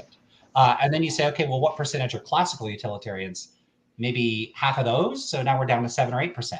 And then, if you whittle it down further, you get down to probably something under 5 or 10% endorse the kinds of normative ethical views that Matthew does. And so I think that puts a lot of pressure. It's not decisive, but it puts a lot of pressure on Matthew to sort of override the fact that there's just a sort of onion of dissent and opposition to his particular normative moral position. Yeah, I knew that I knew that utilitarianism wasn't like extremely popular, but I didn't realize how unpopular it was. Wow.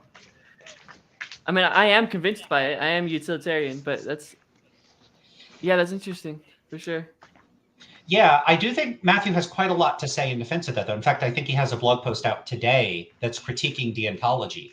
And so, part of this is just that a lot of the kinds of intuitions you end up with as a philosopher, it's not like you go into philosophy, you have all these intuitions from the outset, and then you just stay there.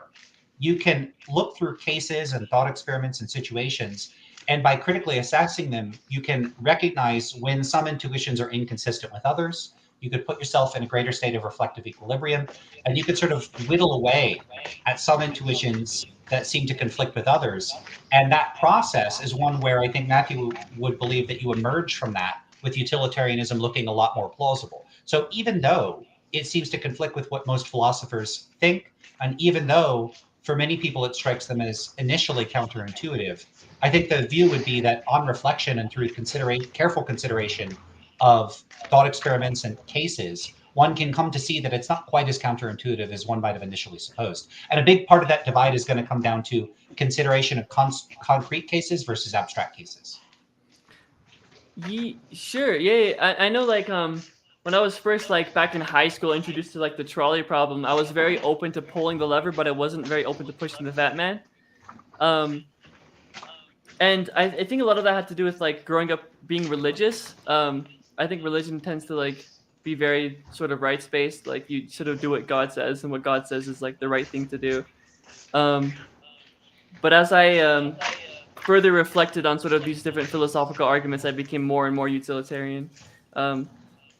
which I think is sort Yeah, of what I Matthew think it's a endorses. common trajectory. Yeah. So this is one thing, and this is one reason why evolutionary debunking arguments are really popular.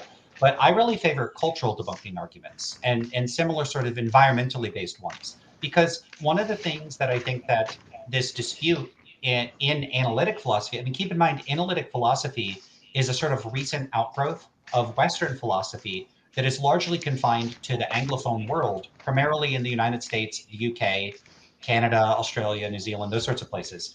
And so the people that are largely participating in the field are themselves from a culturally rather idiosyncratic and worldview that has been shaped by the vagaries of history. These Christian influences are ubiquitous, and even people that come from other cultures and backgrounds, if they come and study analytic philosophy, what are they reading? They're reading almost everything in English from a bunch of people in the United States and the UK. They're going to be reading David Hume. They're going to be reading American philosophers. Going to be reading a lot of British philosophers, Locke and stuff. So they're going to just get this enormous disproportionate exposure to a particular cultural worldview. And I think that worldview shapes our intuitions, both in normative moral philosophy and metaethics. Yeah. One thing I find interesting in the when people talk about metaethics, one of the common talking points that I hear from like moral realists is that many times what's interesting is like they'll appeal to like intuition, like when realism is just like the intuitive view, like it's the self-evident view, like everyone has, or like most people have realist intuitions, and like often it'll come with like an endorsement of phenomenal conservatism, like we're justified in like believing as true what like seems to us to be true. Like I've always found that interesting because at least like I know you've spoken before, like the empirical evidence is actually quite mixed when it comes to like whether people are like realists or not. There's like a lot of conflicting evidence, but at least for me, like I've never had realist intuitions at all.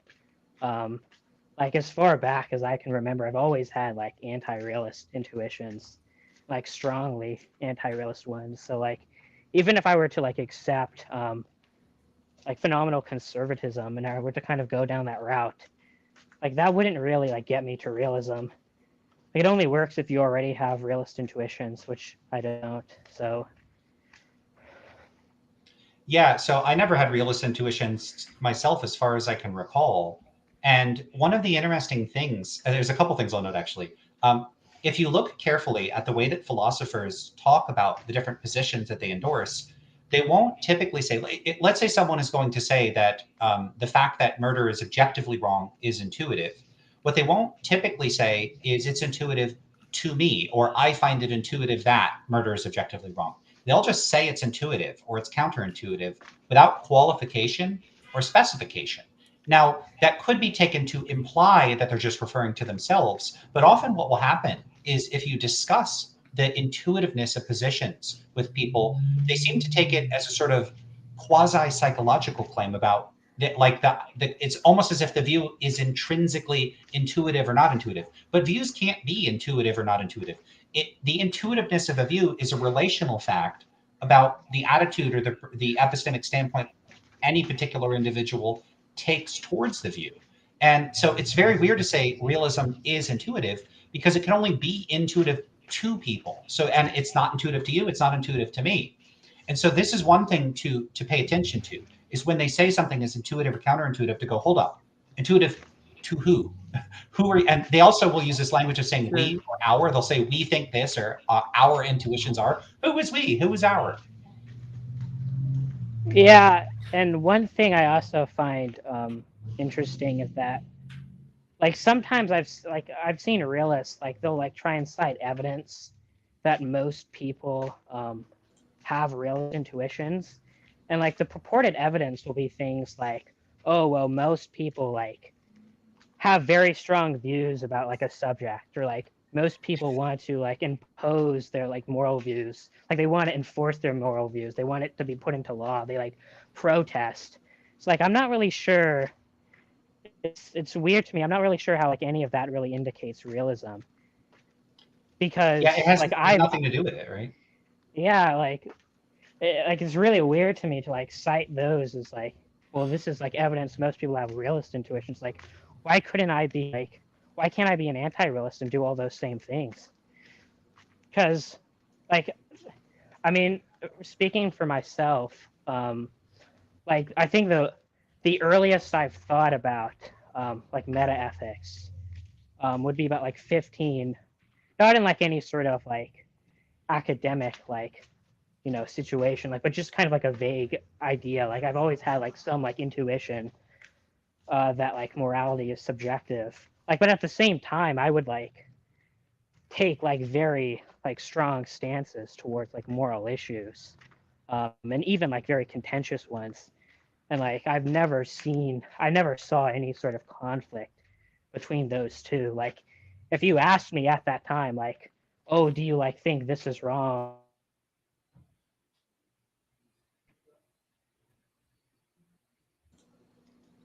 Did you cut out there? Yeah, I think Travis cut out there.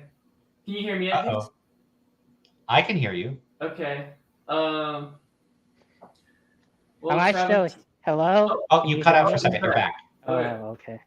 Yeah, I was just saying, like, if you asked me, like, back then, like, when I had first, like, if you asked me, like, what my, like, thoughts on the topic were back then, like, I would tell you, like, yeah, I have very strong, like, moral stances on issues, but, like, I don't take these to be, like, reflective of some, like, objective reality. I just take these to be subjective. And, but also, like, if you ask me, well, like I would still take, like, if you ask me, well, what about these people who like take some other stance, like how do you feel about them like acting in alignment with like their moral views? Like I would just tell you at that time, like, well, I don't care what their moral views are. Like I only care about what my subjective moral views are. Like I don't care if they want to, like, I admit that it's subjective, but I don't care if like it's all subjective. Like I want to like I want my people to act in accordance with my views, not others' views. And it's like people act like you can't take that sort of view. Like if like others hold like if you have take a view that morality is stance dependent, like you have to be okay with like people acting necessarily always in accordance with their own like moral stances. Like it's really weird. I know it's like what you've called like normative entanglement. Like you've That's part of it. In this case, some of it is just really basic mistakes. So one of the basic mistakes, and even professional philosophers do this, is they, I mean, first of all, just I agree with everything you said. And there is absolutely no consistency between being a moral anti-realist and having moral standards. Just compare to, like I love to make the gastronomic comparisons. I'm not a realist about what food is good or bad. I take that to be subjective. But it'd be really weird for someone to say, well, if you go to a restaurant and you order a dish you really want to eat, and then they serve like a pile of garbage, that you can't object. Yes, I can. I don't want to eat garbage. So that's all the reason I need to object. I don't want to eat it. So I see value, like moral values, the same way. I don't want people to murder one another. I don't want people to steal. The problem is that if you make those comparisons, well, are my food preferences really so important? No, they're not really that important. If I had different food preferences, whatever. But I don't want to be the sort of person that's okay with murder and stealing. And so one set of values is much more important to me.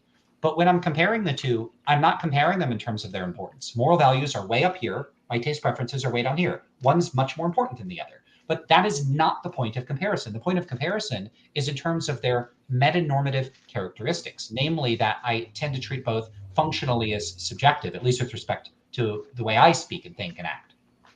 But you have this common problem. I need to come up with a name for this too, which is if you compare things along one dimension, people will, and even again, professional philosophers will do this. I don't know how this is possible, but they do. You compare something with respect to one characteristic, and then people will take you to be implying that they're of equal importance, or you're comparing them in some other respect. So if I say, hey, the sun and a basketball are both round, it would be ridiculous for someone to say, oh my God, are you comparing the sun and a basketball? The sun is much bigger than a basketball. It's much hotter than a basketball. It's much more important than a basketball. Are you some kind of moron? And it's like, well, what? I'm just saying they're both round. That's the point of comparison. I'm not comparing them in other respects. If I intended to, I would have done so. Yeah, I true. see So- people do that all the time with just like basically any like issue. Like they'll do like when you make any comparison, they'll think as if you're comparing it, you're saying it's analogous in all respects. Yeah. Instead of like a specific one. Like I see that all the time from people in a variety of like different topics. So real quick, we have a moral realist on stream here, coming on stream. Jeremy Gord. Yeah. Hi, Lance. Hey, I don't how's it know if going? you. Pretty good. Yeah, I just got up very late and got some coffee here, so I'm breaking the rules of the drunk stream. This is my arbitrary Coffee. decision to do so. Gosh, it's okay. I'm pretty sure. I think I'm the only one drinking. So. And I'm the the heaviest drinker here, I'm sure, but Yeah. I'm in coffee mode. I'm not sure that I'm the greatest example of a moral realist. By the way, I don't know if you recognize my name from comments on Bentham's Bulldog and Good Thoughts, but I certainly read some of your work. Your name. I'm sorry. That's all right. I've been a bit of a commentator in those Substacks, and so I think I'm pretty familiar with your position.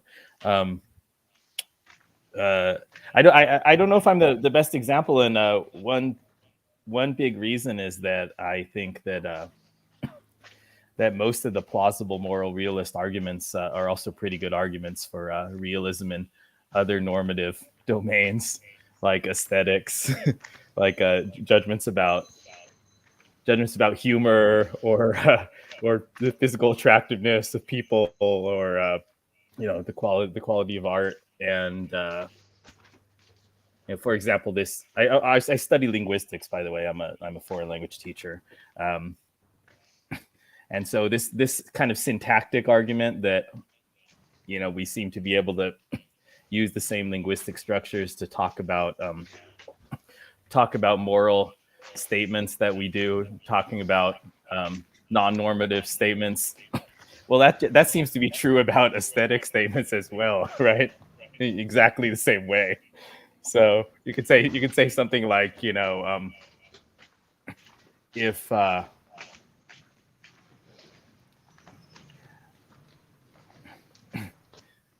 don't know if. Well, let's keep it simple. Just to taste judgments. If bitterness is an inherently bad taste, then grapefruit can't be the best fruit. But grapefruit is the best fruit. Therefore, bitterness is not an inherently bad taste, right? Something like that. So I'm actually inclined to think that realism across normative domains makes a whole lot of sense, rather than to abandon moral realism. My inclination is to sort of go wild in the other direction and say that to the extent that realism in anything can be correct, it seems like it can be correct not only in the moral domain but also in aesthetic domains, and any normative domain that isn't nonsense is going to end up having some good arguments for realism. How do you know if a domain is nonsense? Like, so sometimes I talk about, I make comparisons to silly possible domains, like the domain of things being lit or fire. Like, can things be stance independently lit? Can things be stance independently lit? Yeah, people are like, oh, that's lit or that's fire. Something be or cool, that seems to be... Okay. I'm sitting here trying to think about the physical concept of oxidation or whatever. Yeah, we're got doing it. the Zoomer talk I'm- now. I'm too old. Yeah, I think what you would say there is number one, probably those concepts are complex. It probably has the internal parts, and number two, speaking linguistically, there's probably a descriptive component to a word like lit, and then there's a sort of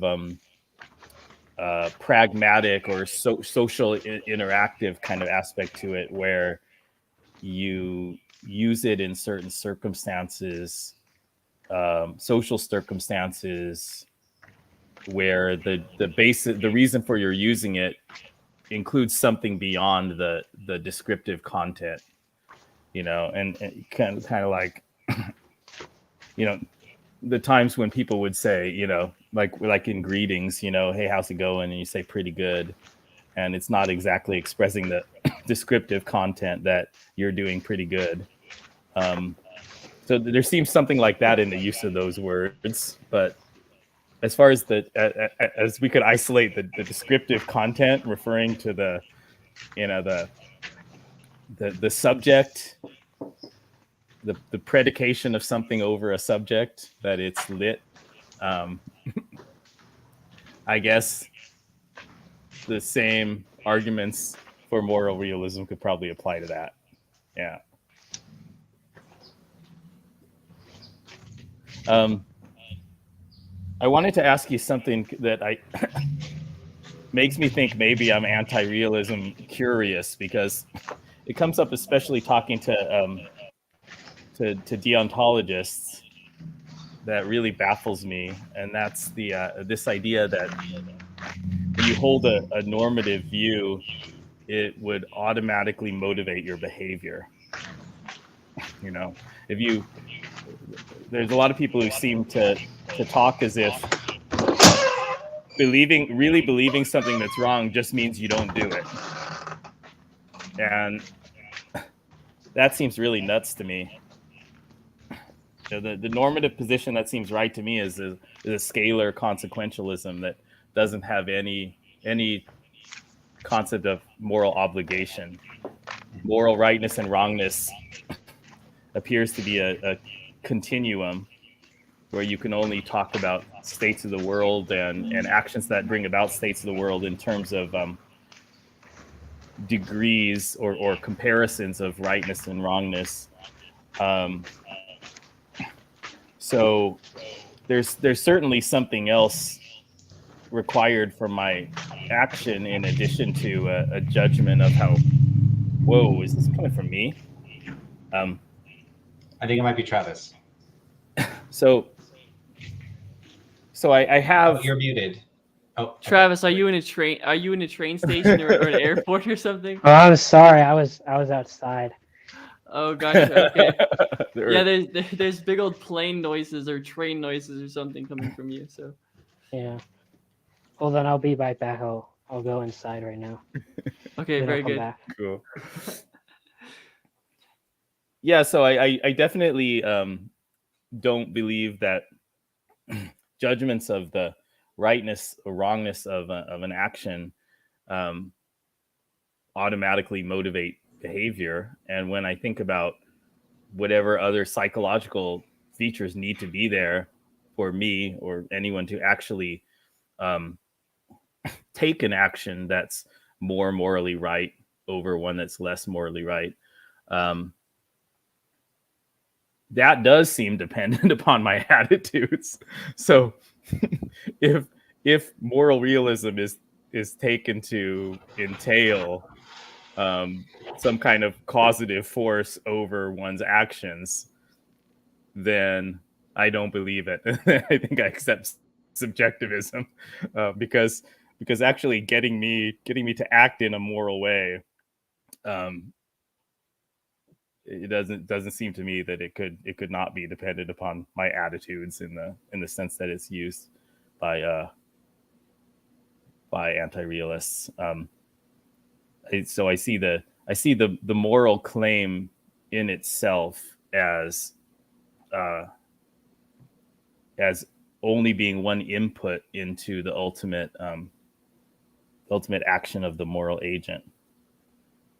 Is that still moral realism? Yeah. So the dispute that it sounds like you're alluding to is the motivational internalism versus externalism dispute in metaethics, which is whether or not it's the case that in virtue of having a moral belief, like whether it's a constitutive feature of having a moral belief, that it is necessarily, even if defeasibly motivating, or whether it's only contingently motivating. So the idea here is that, you could say analytically, or it doesn't have to be analytic, but someone could say, look, I just think that what it means for you to have a moral belief, like murder is wrong, is that you have at least some motivation to not commit murder. And if you have it just doesn't make sense to say, I believe murder is wrong, and then I have absolutely no motivation whatsoever in virtue of coming to believe that to be less disposed to commit murder than I was antecedently. And that makes it, at least initially, that makes some sense. It's really weird to say, yeah, I think murder is wrong, but I'm going to go murder people and I don't care. That seems a little weird. But when you push on these positions, I don't think that it really poses any serious threat to moral realism. The first thing to say is that motivational internalism is not a constitutive feature of realism. You could just reject internalism and it doesn't make you not a moral realist. So I don't see it as some sort of logical problem or any serious issue, like a direct issue for moral realism. In other words, if you could refute internalism, you have not refuted realism. That's not going to happen. But if you actually look at what the positions look like, the internalist and externalist positions, they're fairly close together, because all it means to be necessarily, if defeasibly motivating, is that there's something psychologically going on where, in virtue of the belief, you have some motivation, even if that motivation is always overridden in practice, or very easily overridden in practice. It could be very flimsy motivation. So you could imagine someone that smokes cigarettes, and they could have some motivation to quit smoking cigarettes, and then they never do because the addiction is very strong. There's some part of their mind that's like, hey, I don't want to do this. But then the rest of their mind is like, smoke, smoke, smoke. And then they keep smoking. That's completely consistent with motivational internalism about health or something, that you just never act in accordance with the motivation, even if you have it. And that's what that defeasibility condition gives you. Whereas if we go and look at contingent motivation, it could just be that human beings are psychologically constituted in such a way where they are disposed, as a matter of contingent fact about our cognition, that if you believe things are true, this tends to provide some degree of motivation. It doesn't necessarily have to, but that motivation could be quite strong. And so the motivational internalist could actually think, yeah, people have defeasible motivations. They're necessary, but they don't always act in accordance with them. And it's just people are frequently not doing what they think is morally right.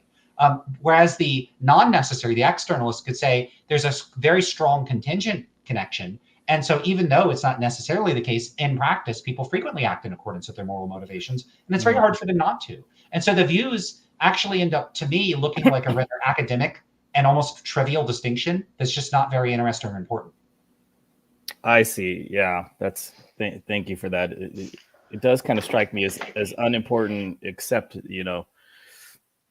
again, people with a normative, deontological or even a sort of blended position in normative ethics seem to often take a very strong internalist position. And it seems again much more compatible with a kind of deontology that has a limited set of rules than a scalar consequentialist. If you think about Singer's argument for charitable donation, from analogy with the child drowning in the pond, it's seems quite bizarre to think that belief, which seems correct, it seems to hold up to analysis, that it would be morally better for us to reduce spending on our luxuries, hobbies, etc., and even things that are much closer to lower levels of the Maslow hierarchy of needs, right? Until the point where we're nearing, where at least the kind of error bars, the uncertainty of our position versus the position of the people we're donating to starts to overlap, and we have some reason to think that we might at least conceivably be harming ourselves more than we're helping others through our donation. It seems morally true that it would continue to be righter for us to become more privative in our own consumption and donate nearly all of our resources to the neediest people, or animal liberation charities and whatever. And yet it seems rather absurd that there would be some kind of automatic motivation for me to do that, being the kind of evolved being that I am. Yeah, again, though, the automatic motivations for the motivational internalists don't need to be strong or overriding. It could be that, for instance, all moral motivations are there, but they're actually really weak, and like selfish considerations tend to override them. So I don't even know empirically how you would distinguish this. Like, exactly. That seems highly academic now. If we're talking about virtually undetectable, maybe you need brain scans or something. Differences between and that's zero motivation and infinitesimal motivations that are basically always overridden. Right. Without any sense of internal struggle, right? It's not like what would that look like? It's wrong. I mean, the position might come down to saying, okay, so there's certain the position might come down to something as trivial as whenever a person has a moral belief, there's like certain kinds of activity in the motor cortex or something, like action preparatory systems or something like that. Okay, and so what? And it makes no observable difference in any of their behaviors relative to an alternative where it didn't do that. Okay, who cares? So yeah, but the thing is, a lot of the people disputing that don't even want to engage with any empirical literature. They're not doing empirical research on this, and they're not interested, and they would be hostile towards it, and not even want to say that what they're saying is empirical or subject to empirical stuff. The issue, though, is that the empirical stuff is unavoidable. If they're making direct empirical claims about human brains, I don't even know how they're going to get necessary connections, because why would a moral agent have to have a human brain? Right. In principle, I could design two AIs. One AI where every time it has a belief, it's motivated, and another AI where its beliefs are like contained in a little subsystem that don't necessarily prompt it to act. Why couldn't I do that? I think the answer is I could, and it's obviously silly to talk about a necessary connection. What they could do, though, is just say, no, I'm not talking about human brains. I'm talking about analytically, just the definition of a moral belief. By definition, a moral belief is one that's necessarily motivating. That's fine. You can do that. But you're still going to have to engage with the empirical stuff, because then we would have to ask a question. Is it actually the case that human brains are constituted in such a way that they have beliefs that are necessarily motivating? And what would happen if we then do that brain scan and we find out that human brains, the motivation system and the belief system are just separate, and the belief system doesn't impinge on the motivation system? Okay, so our conclusion then would be no human beings have moral beliefs. That seems absurd. So now when a person says, well, I think murder is wrong and I want to stop people from murdering, you'd say, not a moral belief, because it's not necessarily motivating. It's only contingently motivating. It's ridiculous. So I don't know why philosophers think they could get away with making claims about motivation and then say it has nothing to do with psychology, because it does, and they're wrong. Right. I completely agree. That seems beyond question. I am wondering how far you think the domain of moral philosophy can go before it just has to turn itself over to a very different discipline, and how far can it actually intrude into psychology without having to have the empirical resources and approaches and tools of a psychology? And then when, as you say, it doesn't have to be the agent doesn't have to be a human. What kind of field is that investigates that's sort of the extension of our human psychology to all potential agents? But it's something that's not moral philosophy, but it's also broader than human psychology, right? Yeah, but There I would would. have there would I have mean, to be some empirical domain, field of study like that. So I think I'm going to go grab my lunch in a bit so I could back out. I think I don't want to take over and talk too much, but what I would say is I don't think, for the most part, other fields ever really do, or at least should, take over for philosophy. I think it's always the case that philosophy, at the very least, ought to, or in fact does, work in tandem with fields. So I don't think we should hand over morality just to psychologists, because I think philosophy is something to bring to the table. I think the same is true of biology and physics and all these other fields. Philosophy of science is really important, I think. So I think that the fields just need to be more interdisciplinary, and that philosophy and science need to work together. I know that's very ecumenical, and I don't know. It might seem like a very platitudinous type of thing, but I think that there's I think it's true. I think, well, at least I think that would be the most effective way to do things. I'm gonna go grab my lunch though. Hey, Travis, you back? Oh yeah, I'm Are you here. still here? Sounds good. Yeah, hopefully there's no planes are in my room flying, so you won't hear them. Amazing. Yeah, I do. I definitely think in the advocacy context, and just in daily life, there's a real danger of people not clearly distinguishing in their own minds between the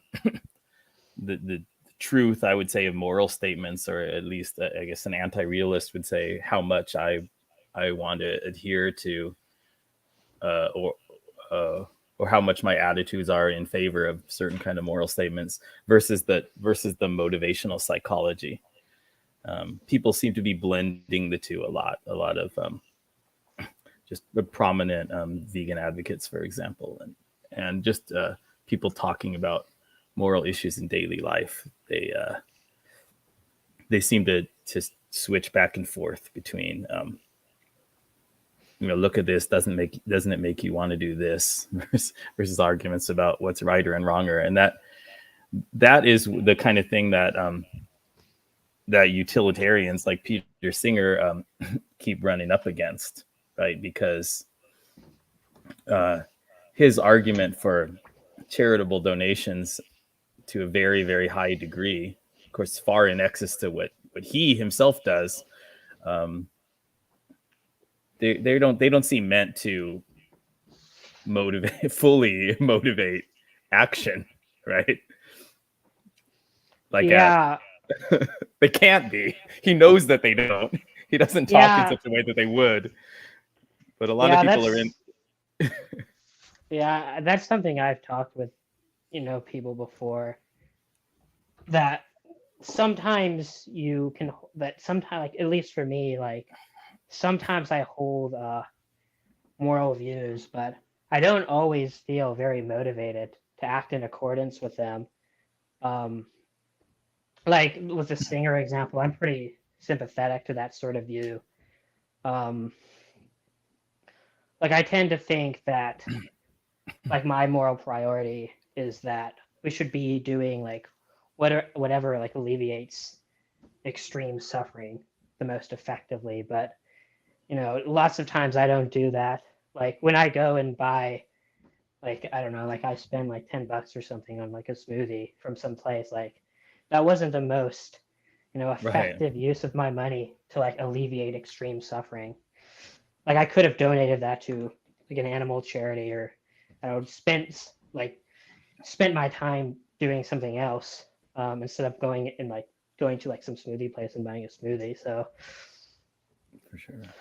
I think about the concept of hero a lot. I think I talked with Jerome about this. What is a hero? What is a heroic act? Well, a heroic act just seems to be a morally good act, meaning an act that predictably brings about a better world, with the additional feature that it's motivationally pretty hard, and most people probably wouldn't do it.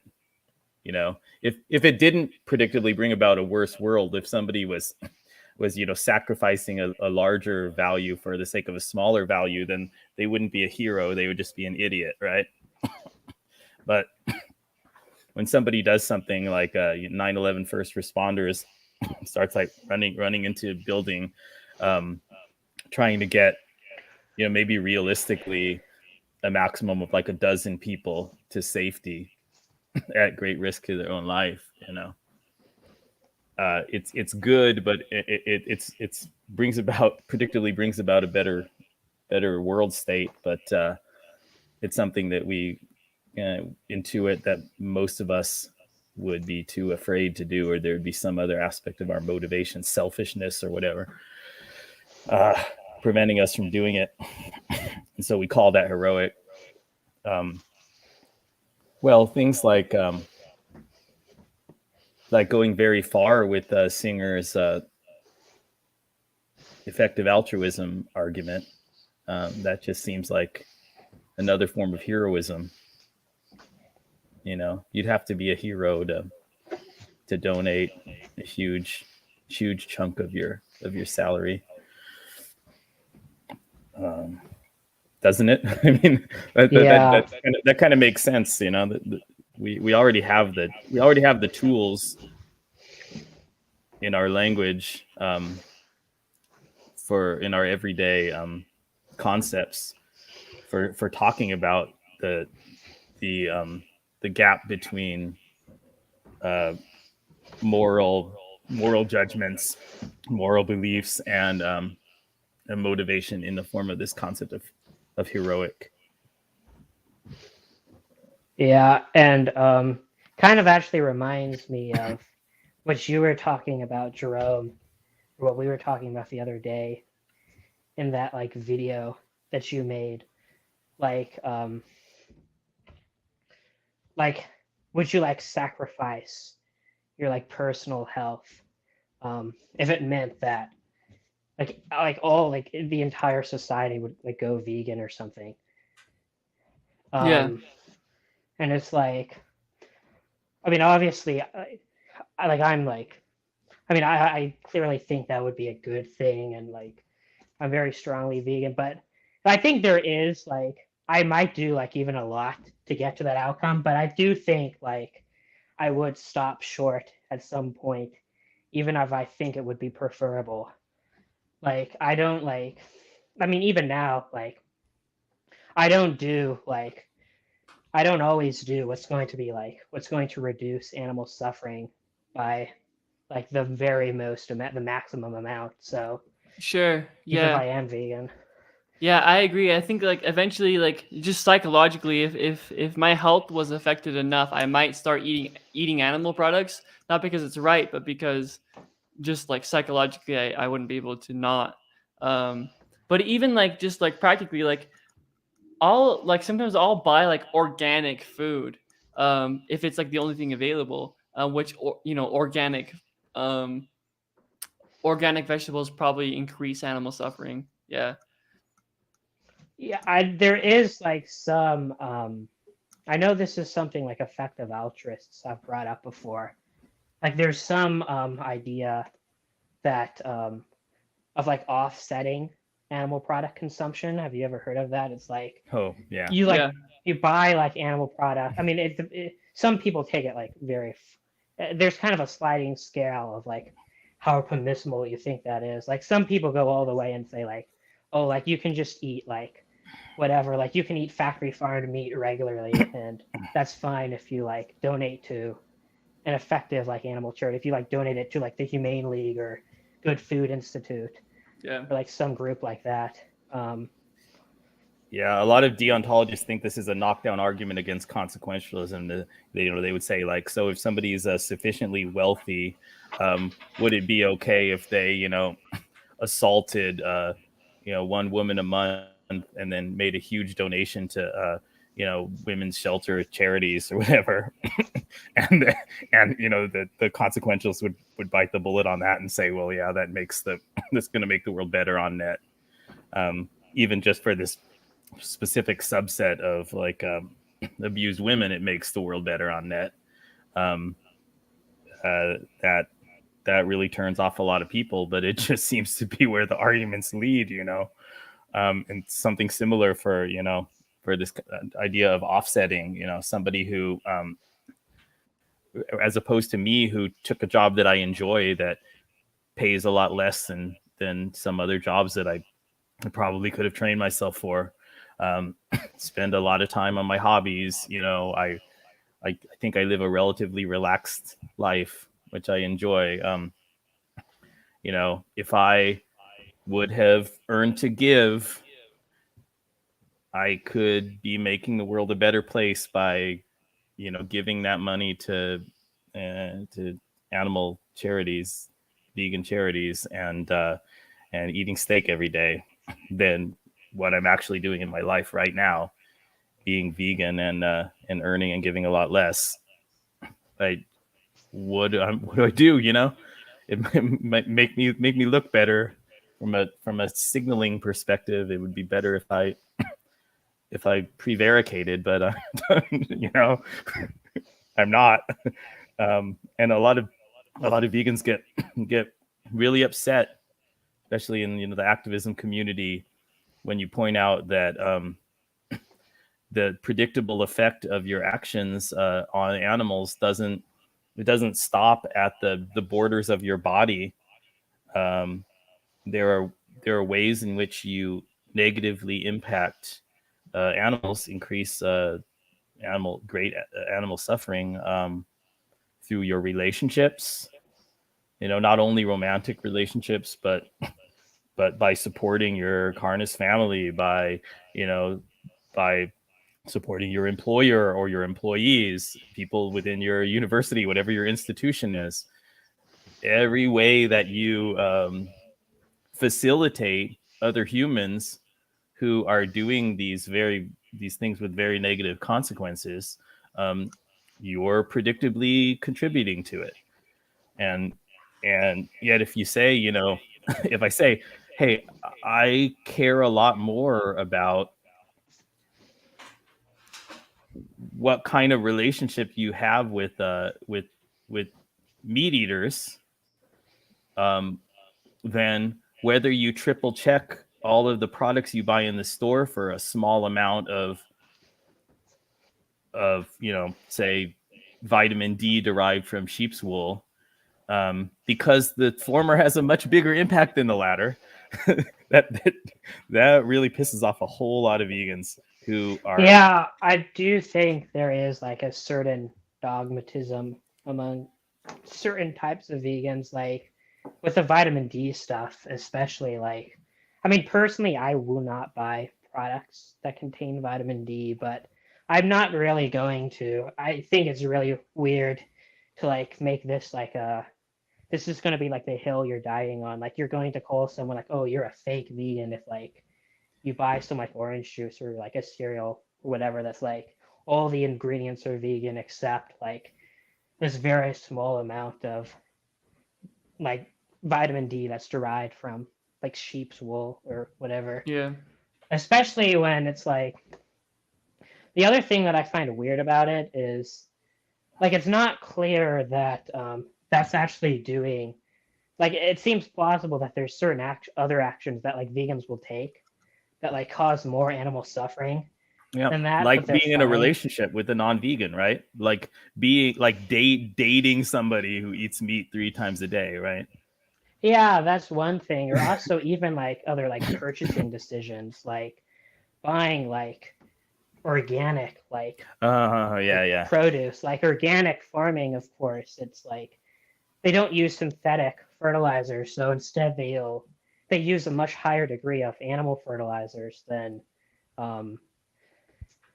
conventional farming. I've seen like I remember on like Twitter once I saw this vegan, like some person had a TikTok and they're like this cereal isn't technically vegan, but I don't care. And like there's like a vegan on Twitter saying, wow, this person's a fake vegan. Like, why don't you eat like, there's like vegan versions of this cereal, and like they pointed to like some organic like vegan version, and it's like it's not actually clear to me that like buying the vitamin D cereal that's going to do more harm than like buying the organic version that contains no animal products. Like through the increased use of like manure alone, like might be that the organic cereal is actually like contributing more money to animal agriculture. So I think you find these same Yeah. you find the kind of same range of psychology that you will have in any large movement, probably any kind of religion or any kind of political movement.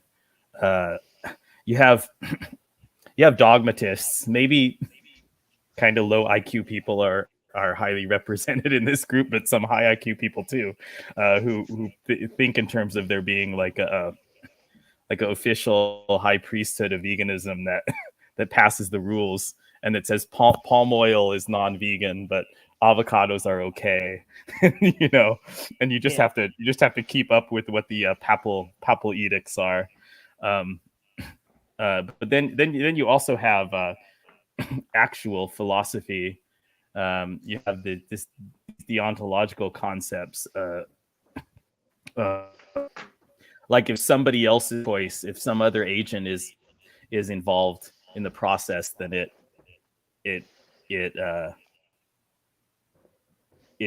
sort of bypasses your own responsibility for the effects that you knowingly cause. Yeah. So like if you can date somebody or you can work for somebody or whatever, you can support them knowing that they're going to use their resources to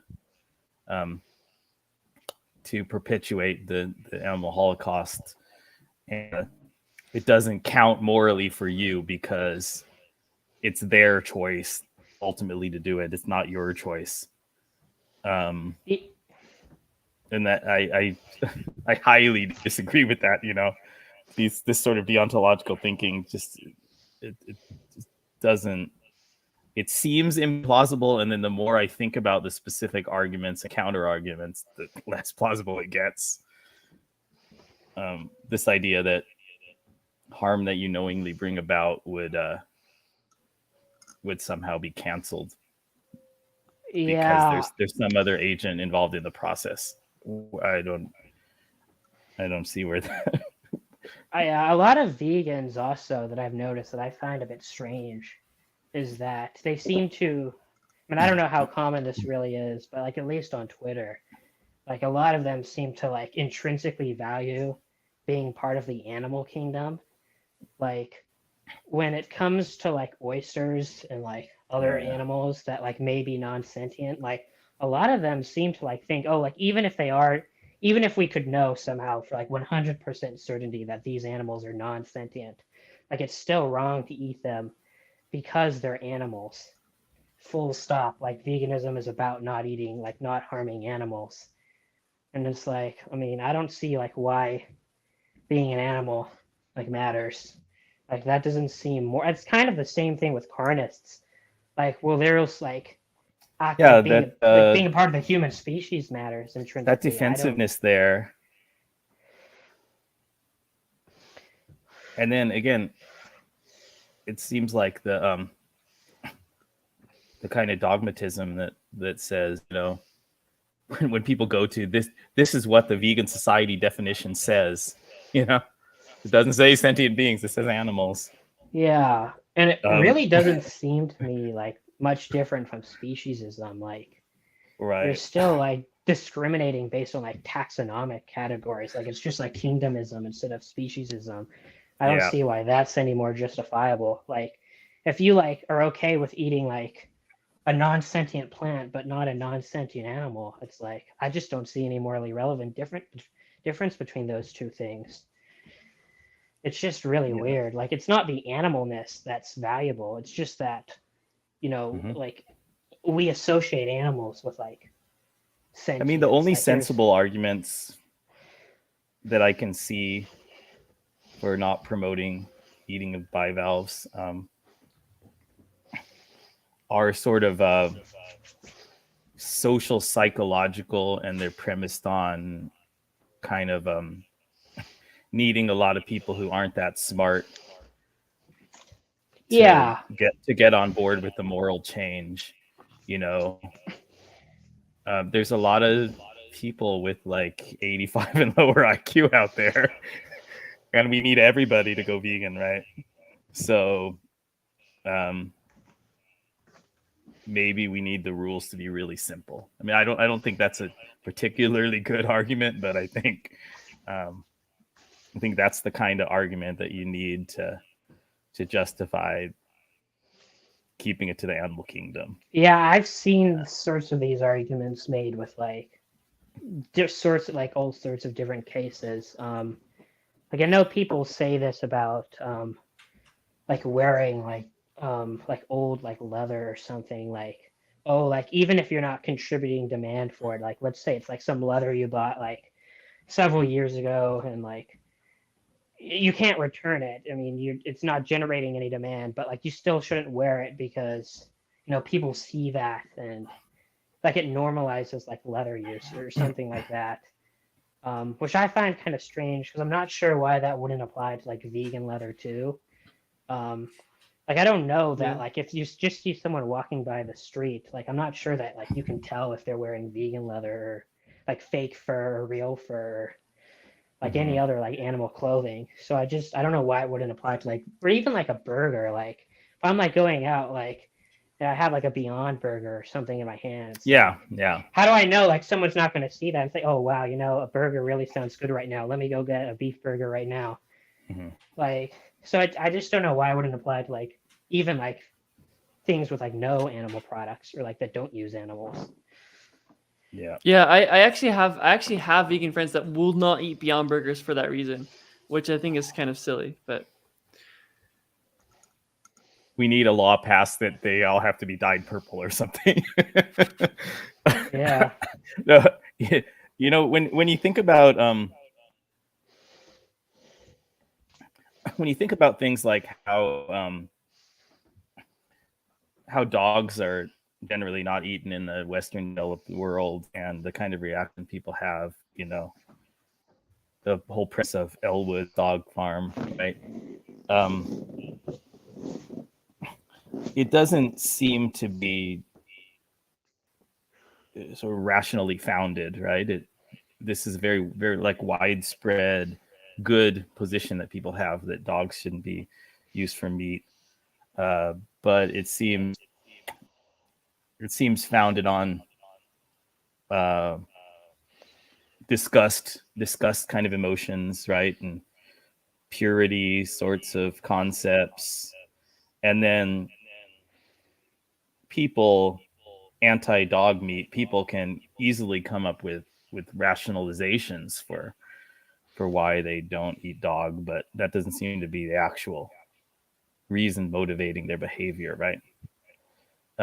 So there seems to be an argument that, a practical social psychological argument that's what we should be striving for. We should look to the model of attitudes toward dog meat in the Western world as our goal with respect to other species. And if it's founded on just a disgust at the very thought that there might be a piece of a dog in your food, then maybe we should do what we can to get that sense of disgust generalized to pigs and cows and chickens and fish, because it's got a track record, getting a whole society of people to be motivated by philosophical arguments has much less of a track record than the sense of disgust at certain foods and the existence of sort of durable, long lasting food taboos in different cultures, has a very good track record. So maybe there's that argument that's what vegan activists should be focusing on, is expanding that sphere of disgust.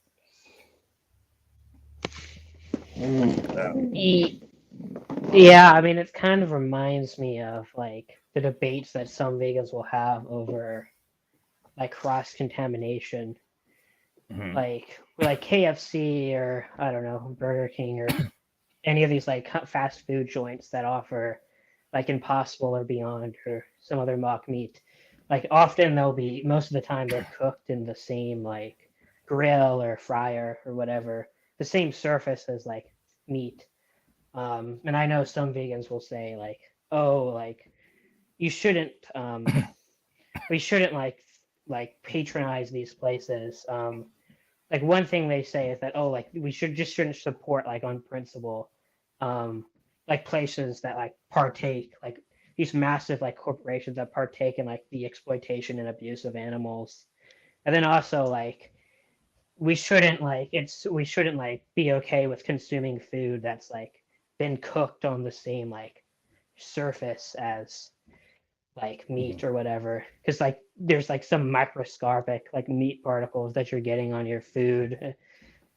Like you're like normalizing in some sense like still the idea that animals are food by being okay with eating like a Impossible Burger that was cooked on the same surface as a beef burger. Yeah. They usually come back with, well, hey Travis, if it was a human baby that somebody else was eating cooked on the same grill, and you got little pieces of human baby in your plant burger, you really wouldn't want to eat that, right? What do you think about that argument? Yeah, I've heard that response. I mean, the thing about that is, at least for me, like that doesn't really seem like a moral thing to me. That seems like there might be like a personal like disgust factor, but like that doesn't really seem immoral to me, especially if like the context was the same. Like if we lived in a society like where there was a massive human holocaust, like just billions of humans like in these like what are essentially concentration camps, like being like murdered every year, like, and that's just like virtually everyone is eating like human flesh, like these BLTs or like human flesh burgers, like fried human, like, and I go to like this is at virtually every restaurant, and like some restaurant decides to offer like a mock human product. I mean, especially if we like equalized it to make it like an analogous situation. But yeah, I don't see at all why it would be wrong to like go to like Kentucky Fried Human and like pick up the Beyond like fried human. Like that doesn't seem wrong to me at all. Yeah, I agree. I know like back in the day when Alex O'Connor was vegan, he used to make this argument where it's like, even if you're not that hungry, like even if you packed a lunch, you should probably still go to like Burger King or Carl's Jr. and order the vegan burger, just for the simple fact that it encourages vegan products to be sold to like normies, which I think is like actually a pretty good argument. Where it's like you're encouraging the production of vegan products, or reducing the production of non-vegan products. Yeah. Yeah, I don't really see much reason to think that these places like purchasing these products from like fast food joints is actually net increasing animal suffering. But I guess maybe for a lot of vegans, maybe they don't even care about that. Like it's just like purely some deontic constraint.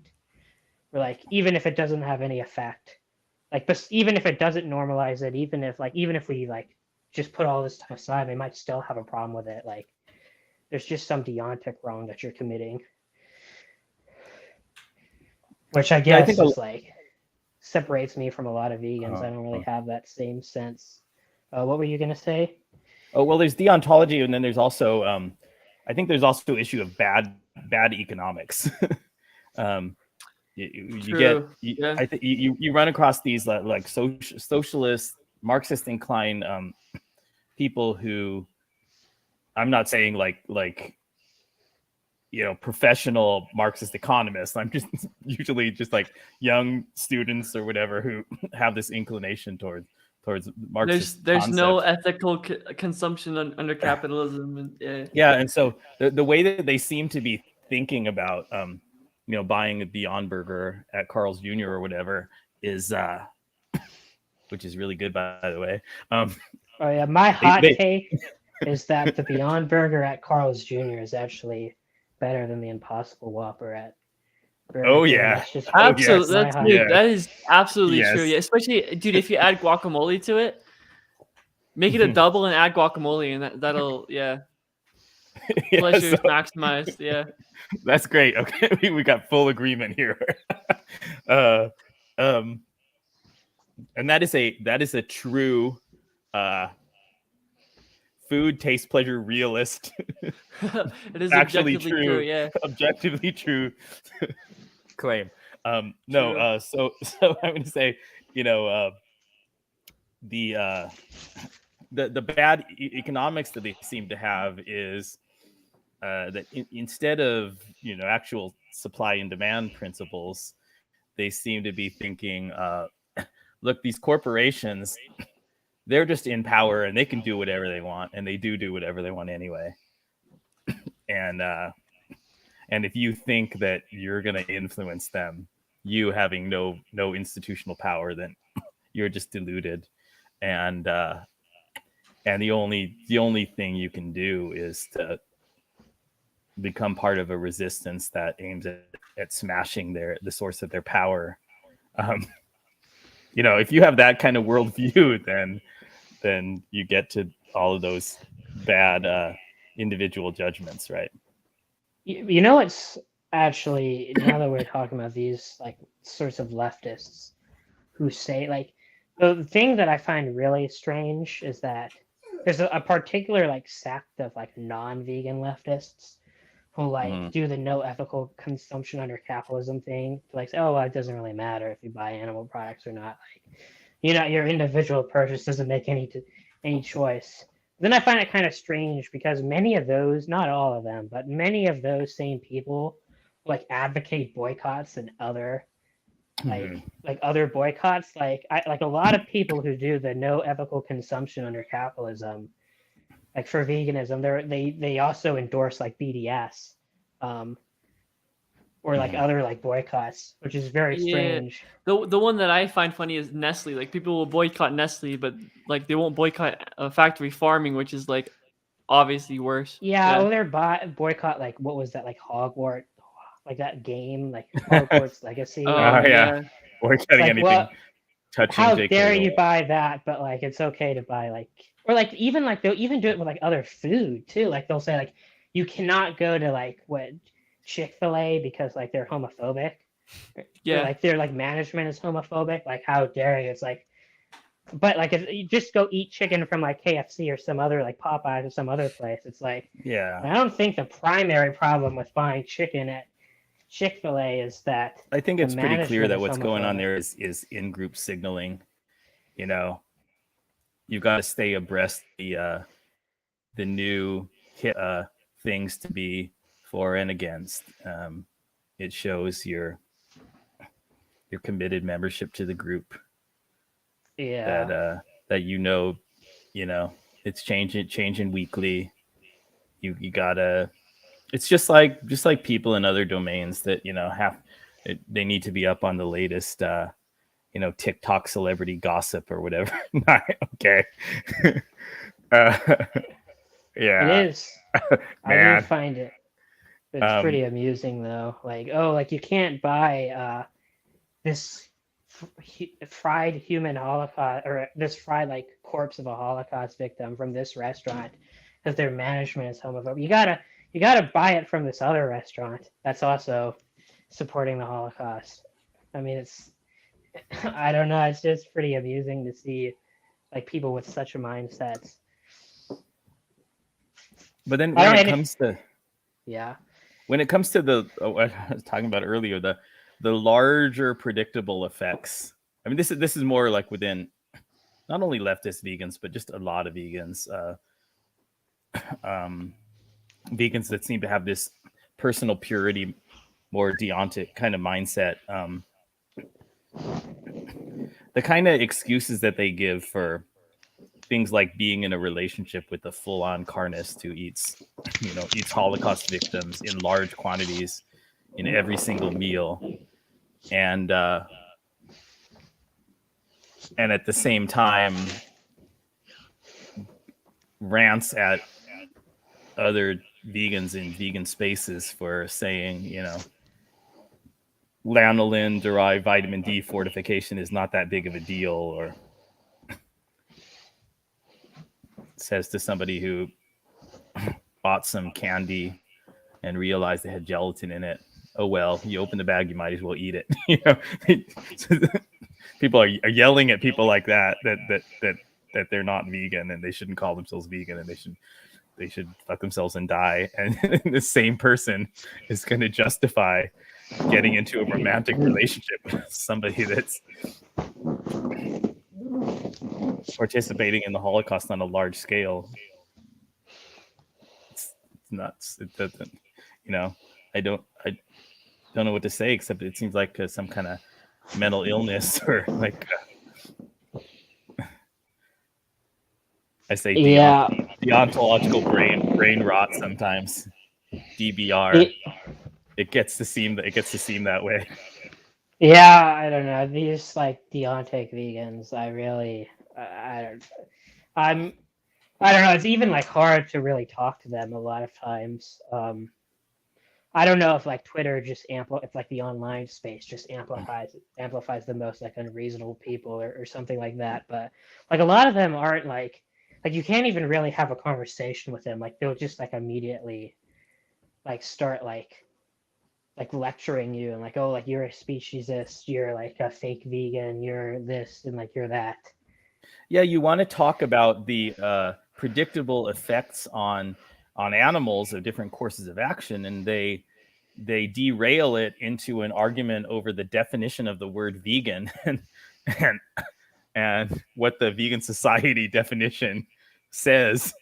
It's completely irrelevant, This is something I've thought like before too. Like when they like turn it into like an argument about like, oh, is this like vegan or is this like not vegan? It's like I don't know. Like I mean, on some level, like I don't really care that much. Like whether like this is like technically like vegan, like TM or whatever. Like I care about whether it's ethical. So if like eating like a non-sentient animal isn't vegan, or if like eating lab grown meat isn't vegan, or if like I don't know, wearing like an old leather belt isn't like vegan. Like I guess I just don't really care about that much. Like if that makes me like not a vegan, like okay, like I'm not a vegan, I guess. And if veganism requires this like dogmatic like adherence, like intrinsic like value just to the animal kingdom and all this other weird stuff, then like if that's really what veganism is, then like well, veganism is fucking stupid. Like why would I want to be a vegan then if that's what it means? Right. Then then I'm just a sentientist consequentialist. Yeah. Yeah, this is sort of like in the past I've sort of like been sympathetic towards the idea of like calling myself a oh, what's it called? Peter Singer calls himself Flexible vegan? a flexible vegan. Just because like yeah, like earlier in the stream I said that I'm a utilitarian first and a vegan second. So if there's something that like goes against the vegan definition that's more in lines with utilitarianism, then I'm gonna go with that. Yeah.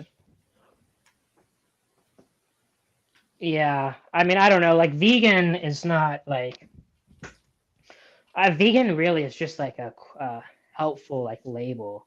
Like, Yeah. if you go to a restaurant or I don't know, so you have a friend who's like hosting some event and like, oh, like I'm vegan. Like they know like you don't want like something with animal products in it. Like it's not really.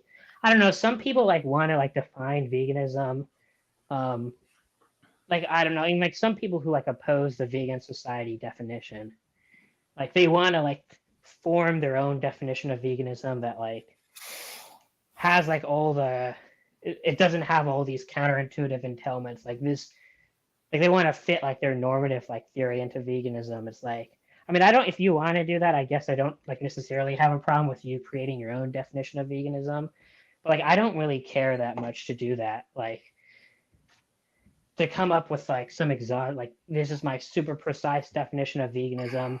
Here's why this is vegan, this isn't vegan. It's like I don't really care that much. Like Sure. Yeah. Yeah, This is why I actually say that veganism is a diet, where it's like if you like go to like a personal trainer and they're like, all right, do you have any like restrictions? And you say you're vegan, it's like they know exactly what you mean. So yeah. I'm not like strict about what veganism means. Yeah. I agree. We should. I said to you, right? We should. If a restaurant is labeling itself as vegan, it shouldn't have bivalves there, because we need pragmatic communication. We should let natural language be natural language because it's governed by pragmatic principles, of effective communication, and people should, employ their normative theories around just kind of natural, simple, pragmatic uses of words. Yeah, I kind of think like I know Isaac said this, like you can just say you're vegan, like, oh, I just don't usually, generally speaking, I don't eat animal products. I don't use animal products, and then you go into why, like you can explain like your normative views after that, like you don't have to fit all your normative views into like the definition of veganism. This is the kind of thing that comes up with deontologists, where they redefine words, add extra words. It's like they're doing an ongoing no true Scotsman fallacy to try to preserve their pristine generalizations. I was talking with Jerome about the concept of consent, right? Like consent in physical touching or whatever, and it's a really great concept. Like I think all such concepts it reduces to considerations of well-being, of consequences, and where it doesn't, it breaks down. But people who have this purity-based mindset, they play word games in order to preserve the generalization. So for example, yeah, my same old examples. If you're in a relationship with somebody and they're sleeping, you sleep in the same bed, and while they're asleep, you kiss them on the forehead. They obviously didn't consent to that because they were not conscious. But most people think that that's a perfectly fine or morally good thing to do. And so then what this deontological kind of mindset wants to do is it wants to say no, that was consensual because it was implied consent. They add these words to preserve the generalization instead of just saying look, it's a pretty good generalization, but then there's I guess a where, heuristic. yeah, it's a good heuristic, but then it breaks down when the considerations in terms of consequences are very different, right? What's one thing, I don't know if you've ever seen this. Some vegans will do this really weird thing where like they want to also like insert all their other like political views into veganism too. Like they don't even like revolve around non-human animals. It's like if you're like pro-choice, you're not vegan, or if you're pro-life, you're not vegan. And I just find that very strange. Like I don't know why someone's abortion stance would make them non-vegan. That seems weird to me. I think there's a good argument for saying that it would be inconsistent with the reasonable justifications for veganism to say a fetus, because it's unborn, has no moral status whatsoever. Right? That's not going to make somebody even morally against abortion, let alone politically against abortion, because they're two steps away. Because in the moral level, you can just say, well, usually the considerations of a full adult woman are going to outweigh the considerations of the fetus, right? And then even if you think that they don't in a lot of cases, even if you think that many abortions are morally wrong, you can still hold a political position, which I very much do, that letting individuals who are more informed make their own moral choices rather than putting it in the hands of the state is the better political political power structure to have. But if you said there's something about passing through a birth canal that makes some entity become a moral patient, I don't think that's consistent with the good consequentialist arguments that underlie veganism.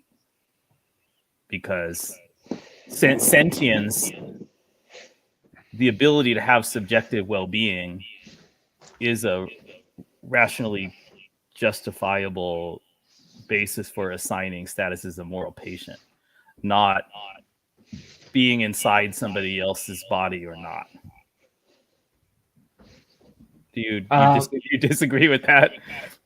Well, there's a bit of like, Well, there's like two things. Like the first thing is I'm sort of wary of like inconsistency talk in general. Like I guess the way you phrased it specifically is fine. Like if you say like it's inconsistent with like the good reasons to be like vegan, or that's fine. But a lot of people I see like just call it like inconsistent, like straight up, like as if it's like they have a logically like inconsistent worldview, which I Right. don't think is the case most of the time. Like there's no like inconsistency per se between being like vegan and like, you know, having like a specific moral view on like a fetus. Like I mean it might be, you might think it's weird like to hold these two Well, yeah. beliefs together, but like there's technically like no inconsistency. I It's guess like the other, yeah. pro-choice people will often say that, you know,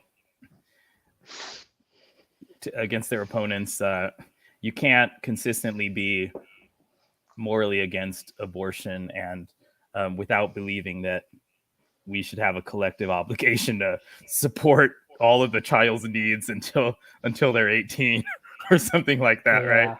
That I get that's the I same guess, kind of ridiculousness, right?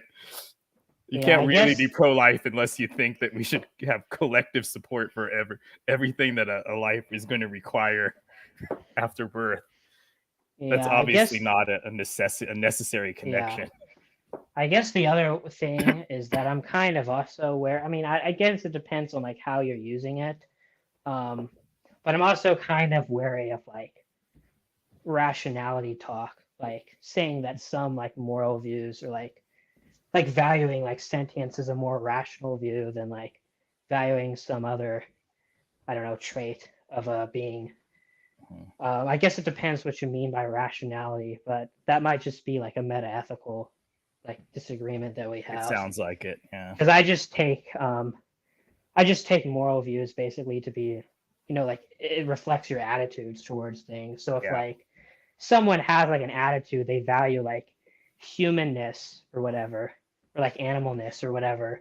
Like I don't know that I don't really know what it means to say that's more like rational, like well, like an attitude.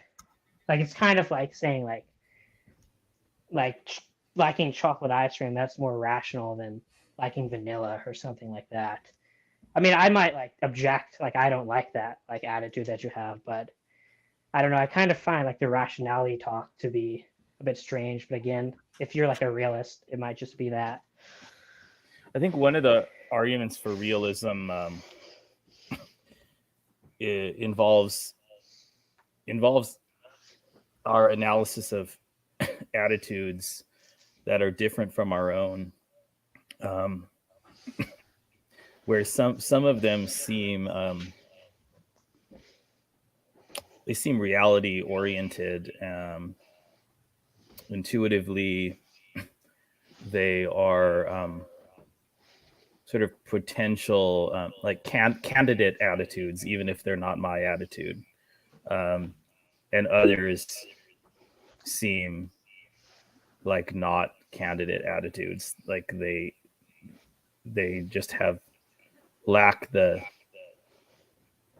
kind of relation to reality that any sort of licensed attitude would have. If I'm talking about which fruit tastes the best, okay, and somebody goes, well, grapefruit is the best tasting fruit because it has a nice balanced combination of sweet, sour, and bitter flavors. Okay, you know, somebody can look at that and say that sounds like a reasonable thing to say, talking about which fruit is better. Even though I disagree, I think strawberry is the best tasting fruit. But if somebody says grapefruit is the best tasting fruit because the name in English starts with a G and ends with a T, and GT is my favorite car, you know, then you go, whoa, now, like you're not even in the domain of kind of candidate attitudes about which fruit is the best, right? We seem to be able Yeah, to seem to be able to distinguish between attitudes that we don't hold, but that are actually like playing by the rules in some sense, and attitudes that are not. Yeah, I guess I don't have that intuition when it comes to like, I guess I wouldn't see that as analogous with like morality. Like when it comes to morality, if like someone says that like they value like a fetus because it's solely just because it's like part of like the human species and they intrinsically value the human species, I guess I don't really have like the intuition that like this is like out of the moral domain, or you know, like you're playing like outside the roles. No, I would say that's inside the moral domain, that example that you just gave. But if somebody said they value the unborn fetus because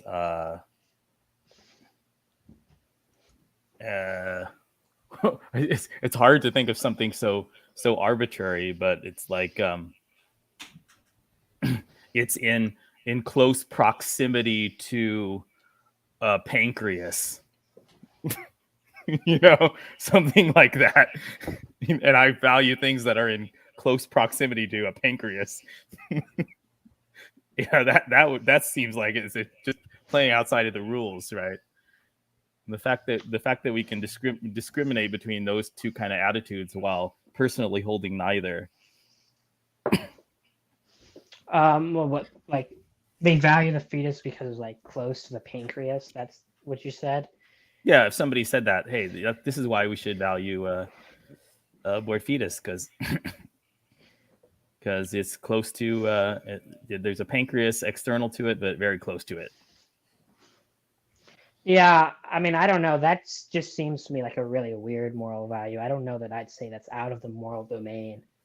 I guess the difference I see between like taste and like morality is that it kind of seems like morality is like it seems like in principle you could moralize anything. Like I don't really know actually how that's much weirder, to be honest, than like just valuing something because it's human. Like those seem like both like very, very weird things to value. Like human just seems also very arbitrary to me. I think it's it's an attitude that I don't hold, and I don't think it holds up to scrutiny. You don't even think that it's prima facie like somewhat reasonable thing for somebody to start with, and then after analysis abandon. Yeah, I don't know. I mean, that seems to me like the case with like human too, like valuing humanness. That doesn't seem plausible at all to me. That just seems self-evidently like absurd to me. I don't know. Maybe I just have like very different intuitions than most people. Because like I guess maybe most people would think that's plausible, but like to me that just seems absurd. Like valuing species in any way. Like I kind of have the same attitude. Like it seems just like speciesism seems like intuitively just as like plausible as racism, which is like not at all. It just seems like self-evidently absurd or ridiculous, or not the kind of thing that would bestow like moral value onto a being like species. I don't know. Like when I say something's like plausible, like a moral view is plausible to me, that just means like I don't like how close is it to like my moral values? Like could I like within my moral values could I see that as like, I guess like if something's implausible to me, I guess what I just mean is like that's like sufficiently like far from what I value or something like that. So as your anti-realism is individual level subjectivism. Yeah. You think that the moral statements are true in the sense that they apply to you given your attitudes?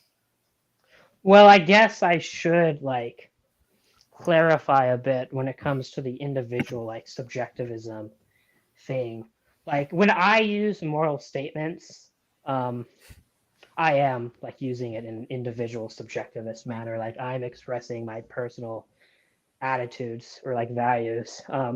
When it comes to like what other people are saying, I don't really like, I don't want to make like a semantic thesis. Lance left, but it's something he talks about. Like that's kind of an empirical question.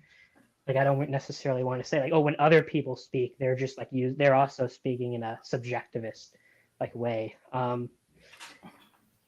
Like when it like, can you say that again? Like when someone makes a moral statement, they're like, it's like true for them. Is that what you said?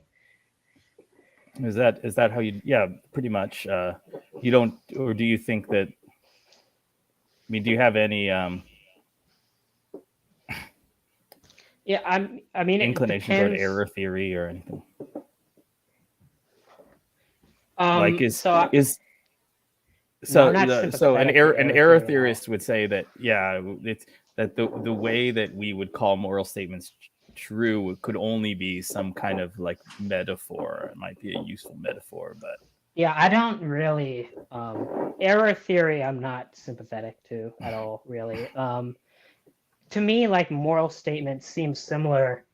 I mean, I don't know if you have this intuition, but I have the intuition that's similar to like statements about like taste. Like if I make a statement like, oh yeah, "Oh, this food is good," like I just mean, "Oh, I like this food. I enjoy the taste."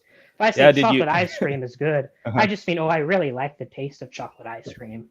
Like I don't like take it to mean like, "Oh, like I'm referring to some stance independent property like chocolate ice cream stance independently tastes good." Like when people are like making taste statements, they're all like mistaken. Those statements are all false. Yeah, Travis, did you miss the first thing that I said when I came on the stream?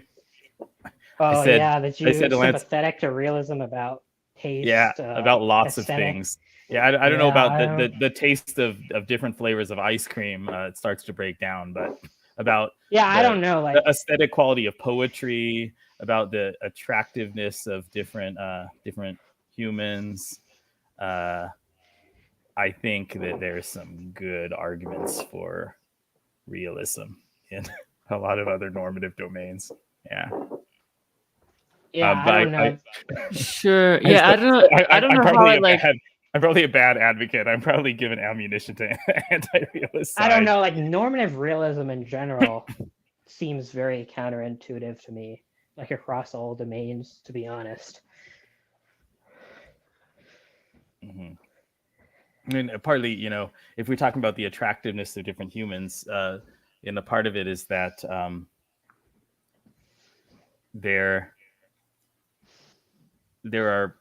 are attitudes that I hold, presumably, but I seem to be able to very, very easily, intuitively distinguish attitudes not shared by myself concerning the relative attractiveness of different people, which are reality tracking, intuitively reality tracking, but different from my own attitudes, from crazy potential attitudes concerning the relative attractiveness of different people that just intuitively are not reality tracking it at all and are like out of the game.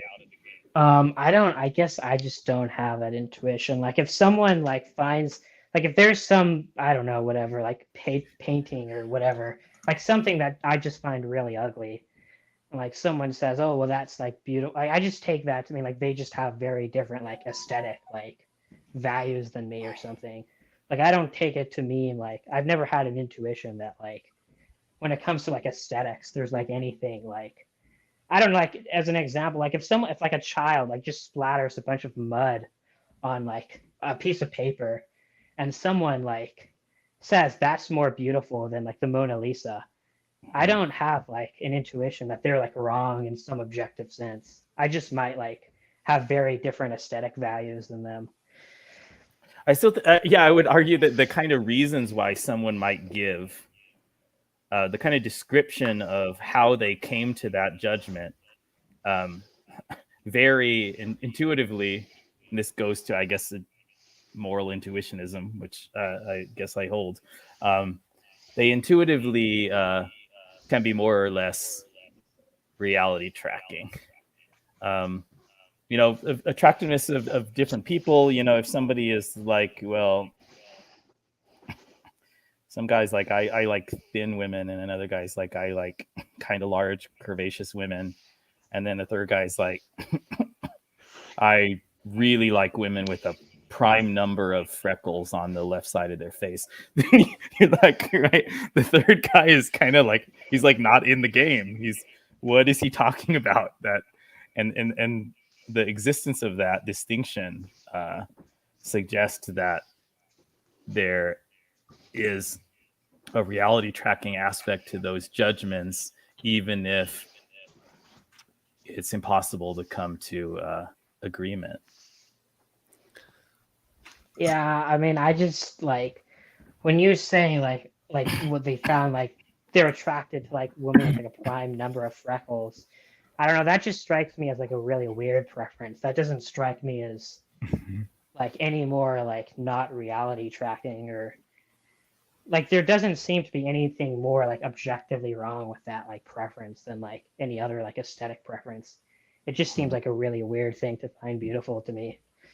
So I don't know. I guess we just have like really different intuitions on stuff like this. Yeah. I'm far from an expert in meta ethics.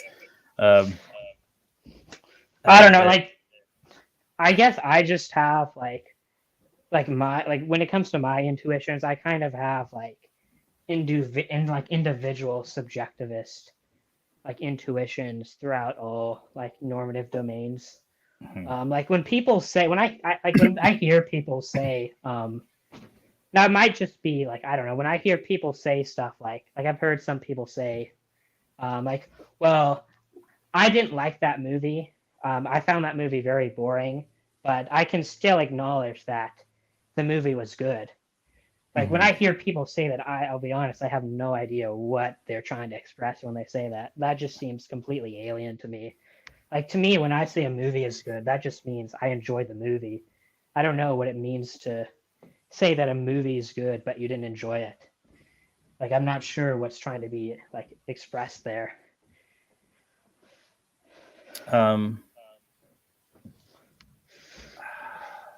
It's the same way if like someone told me this food is terrible, but like this food tastes terrible, but like I liked it. Like I don't know what you're trying to say there. Like I don't like that just seems in a way like incoherent to me. Like maybe it is coherent and I just don't understand what they're saying, but like someone said that to me, like I don't know what they're trying to convey to me. Do you can you relate to the concept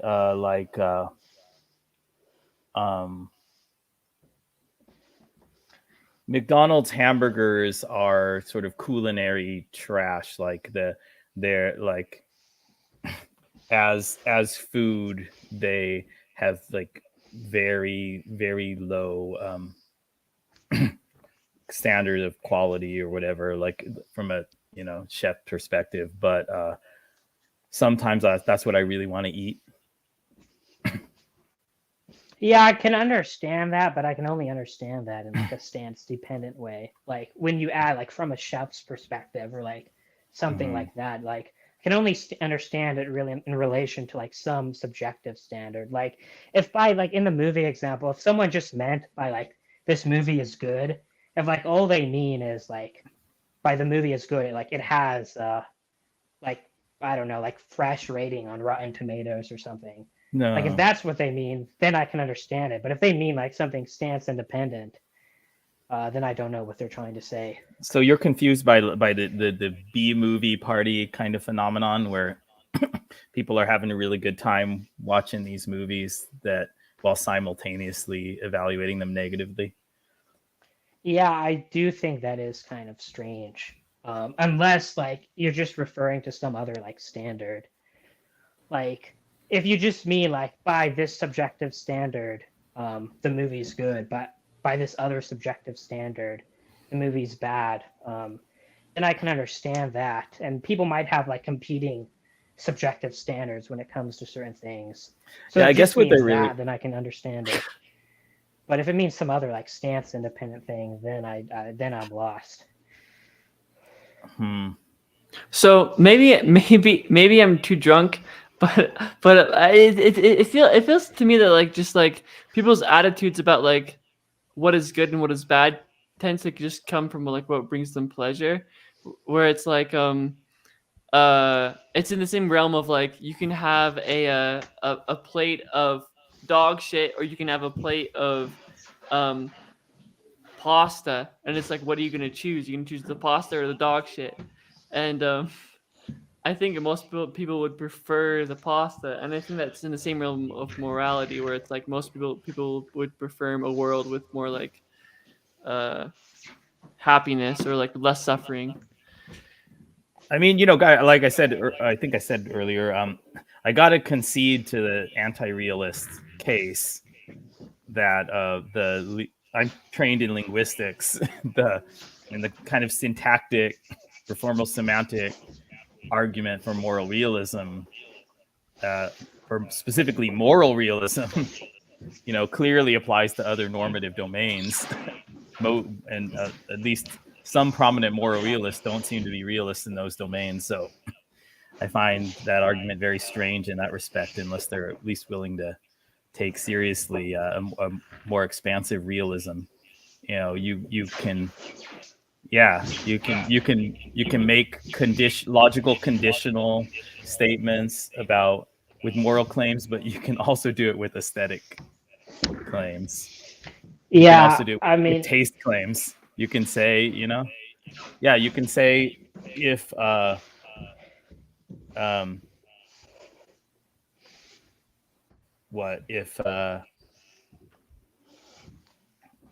if combining a very sweet food with very savory foods is always disgusting, then Hawaiian pizza is disgusting, right? Hawaiian pizza is not disgusting, therefore, I think it is. You know, you can do modus ponens on conditionals about taste aesthetics, right? Another example with food would be like if someone says like, I don't know, McDonald's is like trash, but it's still good. Like I can understand that if by like trash they mean something like, oh, maybe like by trash they just mean like, oh, it's like it refers to some other value, like some other like subjective standard they have, like, oh, I have a value that I want to be healthy, and like eating McDonald's isn't in accordance with that value. But like I also have a value, like a desire to like eat like food that I find tasty. And I don't think the low health value. That's not useful to this kind of argument. It's a dual aesthetic assessment, right? It's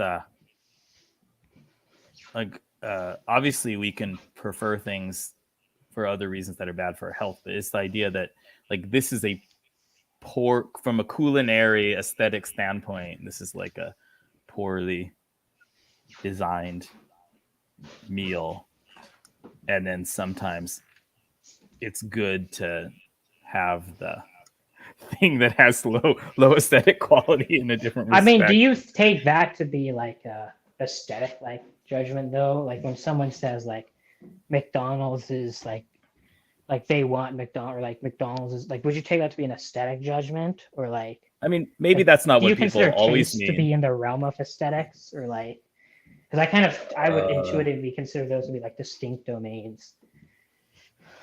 Oh, aesthetics and taste preference. Yeah, I think there's some argument that they're quite distinct. It doesn't seem as wrong to me somebody to say that grapefruit tastes bad and asparagus tastes good, even though I highly disagree with both of those assessments. That doesn't seem as wrong to me as somebody saying that Taylor Swift is a better lyricist than Amy Mann. That latter claim is just wrong, and I think it holds up to the same kind of arguments that support moral realism, support aesthetic realism in assessments of the poetic qualities of different lyricists. So yeah, it does seem that taste, upon reflection, is very different from from certain kinds of aesthetic judgments about poetry or about musical composition. One of the arguments for realism in those aesthetic domains, of course, is that there definitely seems to be something to acquiring taste, something to developing greater expertise throughout one's life, and it having a reliable kind of effect. Not exactly the same in every individual, but there does definitely seem to be some kind of way that your ear gets trained, or your proficiency with poetry or with visual arts gets trained and reliably produces certain kind of relative judgments, which is probably not the case for which ice cream flavor is the most delicious or something like that. Yeah, I don't know. Like, to me, it all kind of seems. I don't know. I just have like. To me, it all seems like weird to me. I just have a trouble like with the concept for like any of these domain, like any normative domain. When you talk about like stance independence, like I don't think I really have that concept. Like that's never been how I've used language, I don't think. Would you say that? How do you feel about the use of the word arbitrary to describe stance dependence? I mean, like arbitrary. Is it just a slur, or does it actually have some kind of content? I don't know. Like, it depends. Like how you. I guess it just depends. Like what you mean by arbitrary. Like how you're defining it. I don't necessarily have a problem with it. Like depending on what you mean by it. So if I think that some lyricist is better than another lyricist, or some poet is better than another poet, it's not just because I said, "Hey, I have free will. Damn it, I'm choosing this person over this person." Right? It it has to do with the structure of their works, which I could expound upon in great detail. Not sort of my fiat, like a petty dictator, just decreeing that I like one more than the other. The reasons, if I start talking about the reasons, they would all be making reference to qualities of the works rather Yeah, than just seemingly arbitrary declarations of my own choice. Yeah, I mean, I don't really take things like that to be like. I don't know that that's any less arbitrary. Like when you talk about like, oh, like the reason isn't within like the structure of the work, like that just seems like your evaluation towards the structure of the work. You have like a subjective like attitude towards like you prefer works with like this structure versus I don't know, some other structure. Like it doesn't really seem like I don't know if you have like someone who like listens to a song and like they like, oh, I say this song is good just because it's catchy. I like how it sounds. And then you have like someone who does like an in-depth like review, like, okay, here's all the reasons. Like the instruments were like whatever. I mean, I don't really know that much about music, but like if they say like the instrument, like this note was really good, they used the like if they have like a lot of like knowledge, I guess, about like music, and they like write a very like in-depth review. Like I don't know that like I don't think I would say that like one of those like views about like the quality of the music is like more arbitrary than the other. Like I don't know, those don't really seem any more or less arbitrary to me.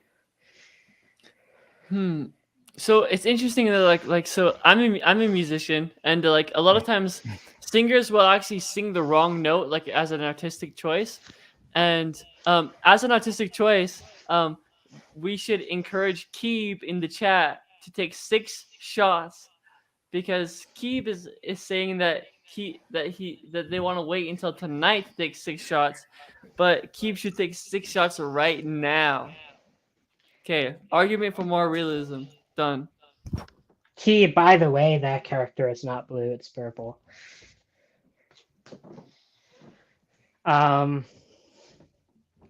Yeah, I don't know. Like the only thing I have with like the arbitrary label is like some people were like use it to mean like I feel like I don't know if this is intentional or not. Um, I do feel like sometimes there might be a bit of equivocation on like the word arbitrary.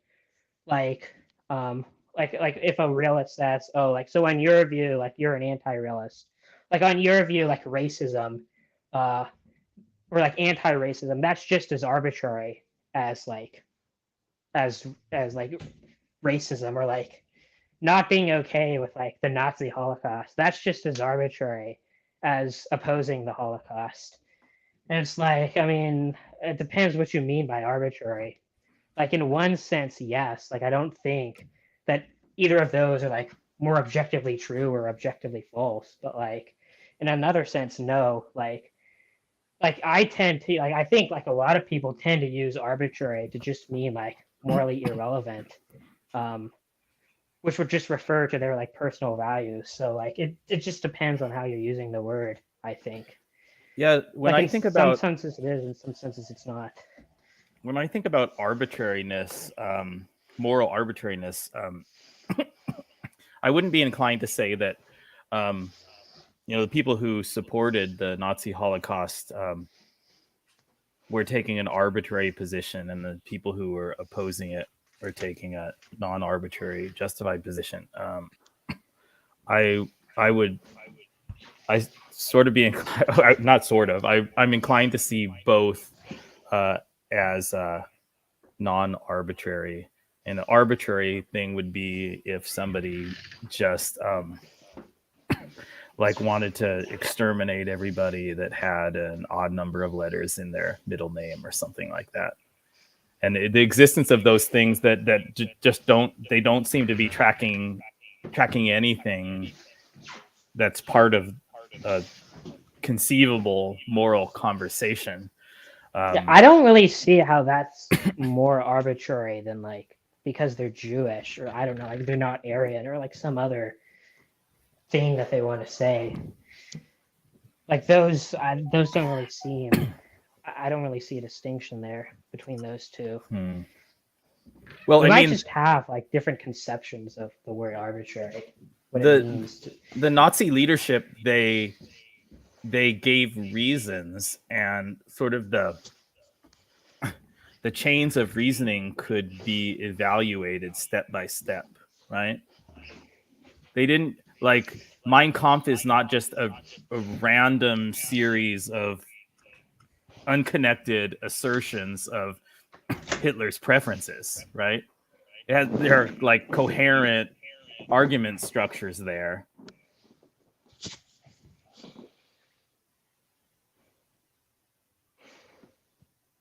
And you could imagine a book. You could imagine a book that's just a whole bunch of unconnected fiats. We should do this. We should do this. We should do this. We should do this. And they have no relation to one another, right? But he was sort of making a case for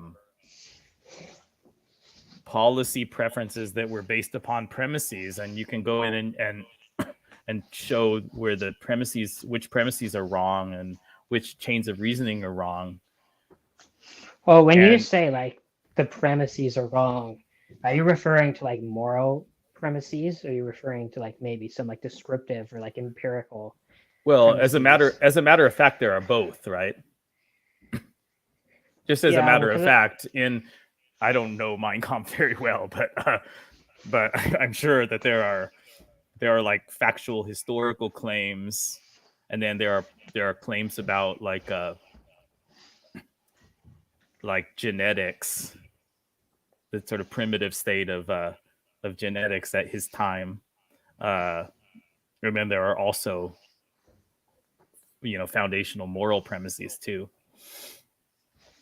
Yeah, I guess my thing that I would say is I don't like to show that like a moral premise is wrong. Like that's just going to be dependent on like your values. Like I don't think you can absolutely show that like any moral premise is wrong.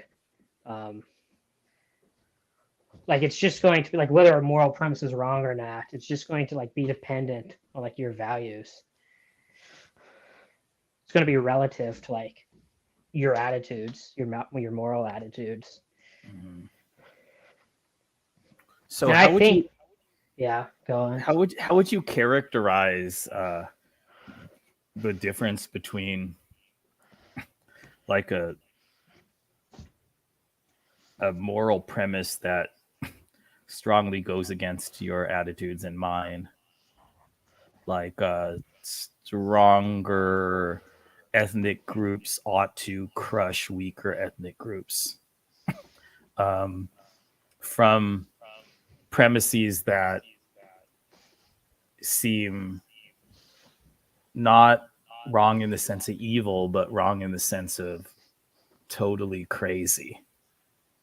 Like I like don't. like like unhinged from any kind of reality. Like examples like you want to kill anybody who has an odd number of letters in their middle name. I don't really think I'd make a distinction. Like, I don't find like the. I don't really find that to be more crazy than like the ethnic groups example. Um, like Wow. killing ethnic groups or like the odd like the odd middle name, or I don't know what you, I forgot what example you used. Wow. I mean, my intuition is that there are just tons and tons of very evil moral views that do seem reality tracking. Yeah, I guess I don't have that intuition. Like if someone thinks, for example, that like, and of course this is like a dominant moral view that most people have, that like eating meat is okay. Mhm. Like I view that to be insane. I think that's a crazy worldview to take. Like I don't think I differentiate that between like some other like weird view. Like, oh, if someone has like a middle name like starting with like, I don't know, like Z or whatever. I don't think that I view those much differently. Those seem like roughly the same. Like they both seem like totally crazy to me. How do you view yourself before you went vegan then? How do I view myself before I went vegan? Well, I would say like myself before I went vegan, I think I don't think my moral views were crazy. I think that I just believed like false, like empirical Oh, claims. you Like thought I thought, the happy farms and stuff? no, it wasn't happy farms. It was more like the inefficacy objection. Like it doesn't make any difference if I go vegan, so there's no point in it. Like I've always been actually sympathetic to like the idea of like it's since 14 I've been somewhat uncomfortable with like the idea of like eating meat, like the idea of killing animals for food. So Sure. Yeah. it was just like I made the connection like later. I think it was mostly like empirical like things, not really like actual like moral values. But I do Yeah. think I would say that like my previous self, like talking about like other views I had, I would say those are insane. Like I do think I used to hold some like insane moral views. Like for example, like when I was like very young, I used to hold homophobic views because I was like raised in like a very like religious like upbringing, and so I used to hold like homophobic views. I would say that's like an insane view that I used to hold. What was the nature of those? I mean, it wasn't premised on empirical positions about God's will and hell and things like that, because it seems to me that, if I did hold a empirical view that homosexual acts were going to cause individuals to suffer for eternity in the afterlife, and then I would I would be motivated by reasonable consequentialist considerations to try every way I could to get them to stop, and especially get them to stop spreading it to others. Yeah, that is an interesting question. When I don't know that I was really motivated by the types of like empirical or like I don't know that I took like an empirical claim and then I said, well, like on a consequentialist, like I think I just like I think I just like had a value like, oh, like this is just wrong, like period, or something like that. I mean, it wasn't like a well thought through view. Like when I say very young, like I mean like when I say that I mean like 10 years old or like something like that. Mm. Not it's not like it's not something I like held like by the time I was like even like 13 or like 12, I had already abandoned that. So Hmm. Yeah, it seems to me that I mean, I probably like there was a long period of time before I went vegan where the issue was motivational, where at least a decade, where if I was engaged in conversation with a vegan, I would acknowledge the strength of their arguments, and then just not be able to do it myself, or whatever. But there was a time before that where I didn't accept vegan arguments, and I probably would have given some kind of speciesist slash partial ethical egoist sorts of arguments, where I have a right to pursue my own happiness, and for some social contract reasons, I shouldn't violate rights of other humans, but there's nothing like a social contract with non-human animals. Some kind of combination of that with other consequentialist views that I would have held at the time about other issues, but I would have had some kind of like qualified ethical egoist defense of eating meat. yeah, But for me, yeah. well, I was going to say, I think that those positions that 20-year-old me held were morally wrong, but not morally crazy. And that's relevant to a defense of realism, because I could have held views like, you know, I shouldn't eat any black colored animals, and before I eat an animal, I need to hop on one foot 3 times, and and those would be crazy. And the kind of crazy views that I can imagine are different from the sort of reality tracking but wrong views. Sure. This is similar to like what me and Travis were talking about like earlier, where it's like you can have like ultimate goals, and then you can have goals that which are like are wrong based off of wrong premises, where it's like uh I've always had this idea that like maximizing pleasure is like the best, but like um in the past I used to think that like we needed meat to survive. Um or like I used to be like libertarian in the past, where I thought that like, you know, having no taxes is what like would make us most happy. But like the ultimate goal was maximizing happiness. So it's like you have this like ultimate goal, and then you have like these uh things that you think reaches that goal, but like upon further reflection or upon like more information, like they actually change.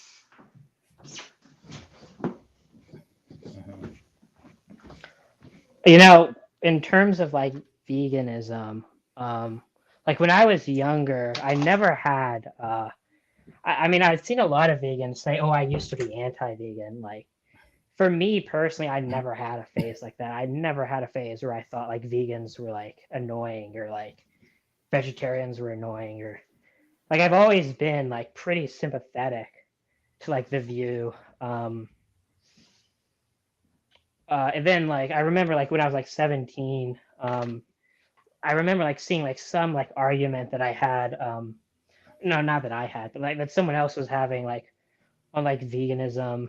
And like some, I remember some like viral tweet that I saw at the time. It was like, oh, like vegans need to respect that like this is like the culture of like indigenous people to like eat meat.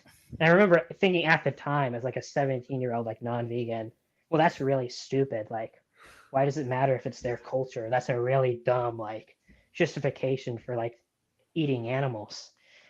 So I've always been like pretty sympathetic to like vegan like values, I guess.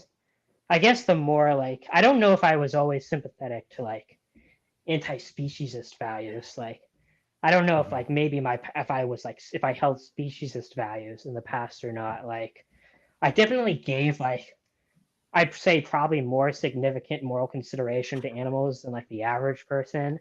But like I don't know if that I would have that I had like explicitly anti-speciesist. I think I had just never like thought about it before.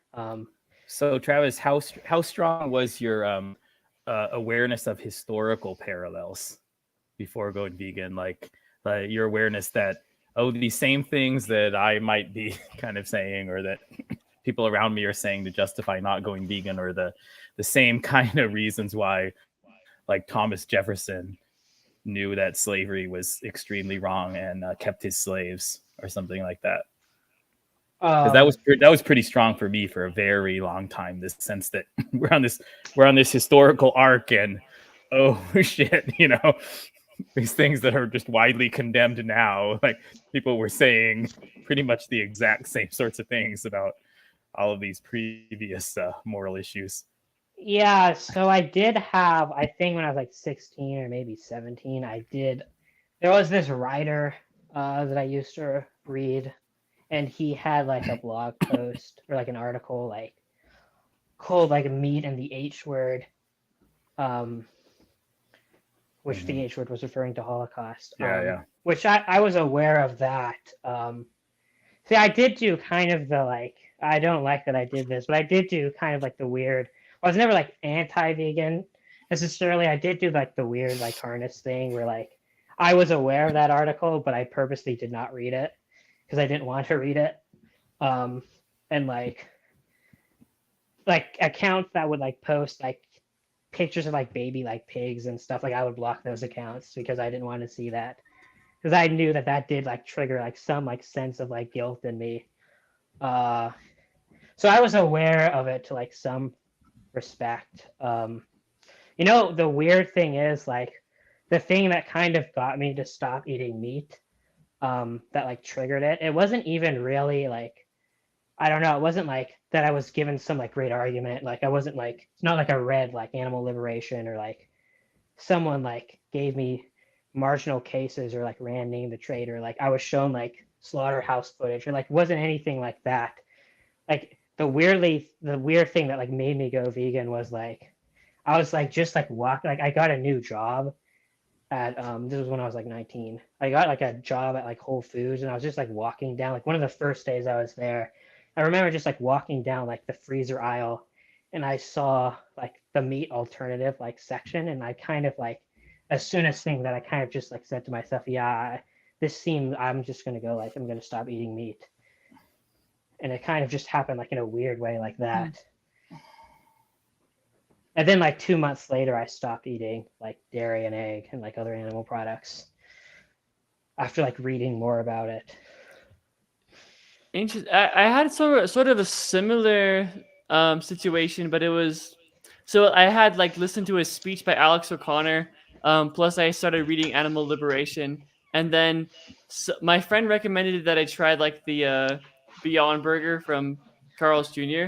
And so I sort of had a similar situation where it's like the Beyond Burger is like good, and like animal products cause all this suffering. So it's like, why am I? Yeah, I sort of had like a similar sort of intuition where it's like, why am I supporting this? So I just stopped eating animal products, and I was actually working at Chick-fil-A at the time. So yeah, it was interesting. I think I went vegan at 40. I'm an old timer. And sometimes reflecting upon the motivational issue that was necessary after the philosophical pieces had been in place for a while. I think part of my getting over the futility argument was this historical awareness, and specifically the fact that during my lifetime, specifically gay rights has experienced a sea change, and moral positions that seemed obvious to me just as a teenager with a kind of libertarian perspective, from Northern California, probably having a lot more gay friends and acquaintances than most people, but just the intuition and the reasoning was so obvious. But I would have never predicted the speed of the change that I've experienced personally in the last, let's say, since I was aware of it, 35 years. And so that kind of thing, that kind of life experience was probably in the back of my mind when I actually had the motivation to go vegan, and then not too long after that start participating in activism and being very vocal. It's this personal awareness of how quickly and thoroughly things can change, and the awareness of the parallels between the bad arguments, bad rationalizations that people are giving for animal exploitation to the rationalizations for very bad treatments of groups of humans in the past. Yeah.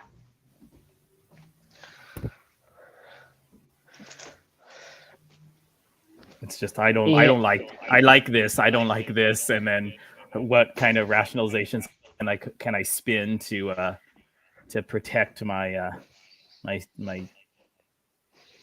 my selfish tunnel vision perspective on the world.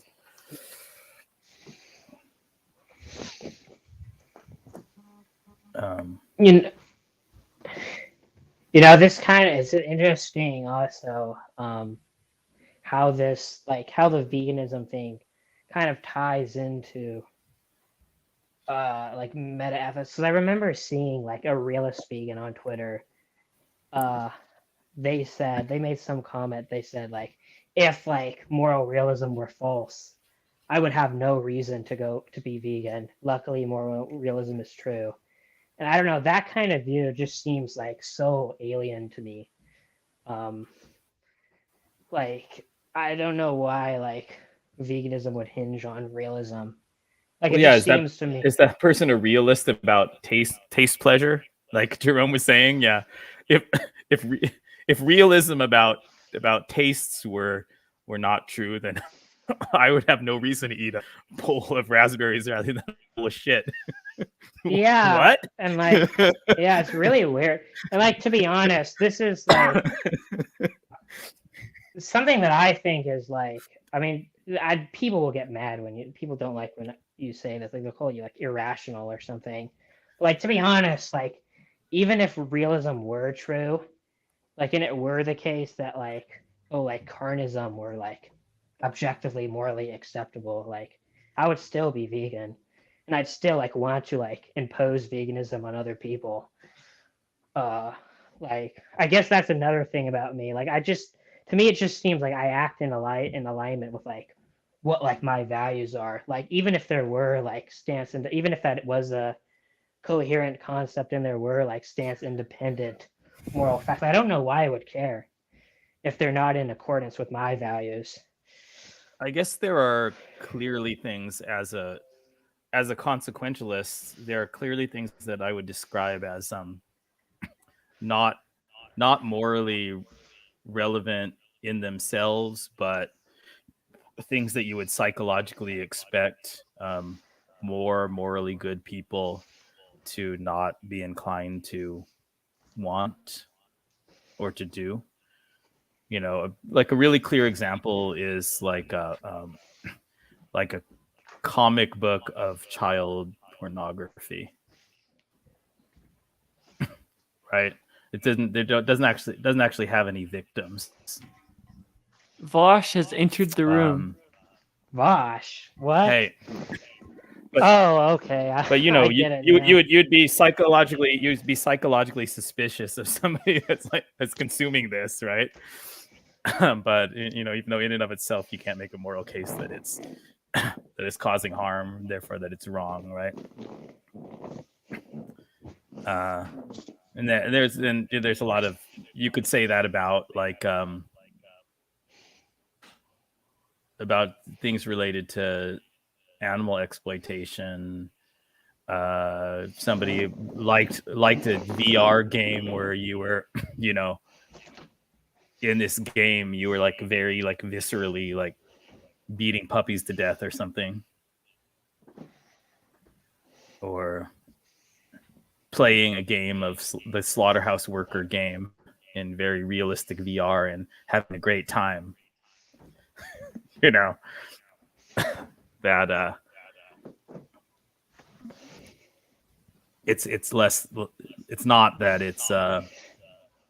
it's morally wrong, but it's still kind of psychologically suspicious and maybe psychologically correlated with tendency to do wrong in such a way that you might measure individuals in part based upon their preference for things like that, despite their lack of wrongness per se.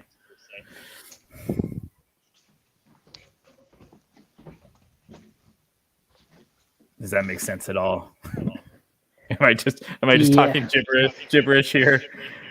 Yeah, I mean, yeah, I do think like certain traits, like, I like one example would be like if someone like if there's like a pea zombie or pea zombie-esque creature like acts like a human or like a sentient human, and like you just decide to go like just stab them and like take like torture like devices and like use them on them, and they're like screaming out like in pain, as any like sentient like being would respond, and you like just keep doing it anyway, like I don't think like that creature, if it's not sentient and it's just acting as if it's sentient, I don't think that has any moral value. But like it does speak like it does speak like if you're okay like doing that, like it does speak to like some sort of like weird like psychological state where you may be like more okay, you may be like more lenient towards doing that to actually sentient beings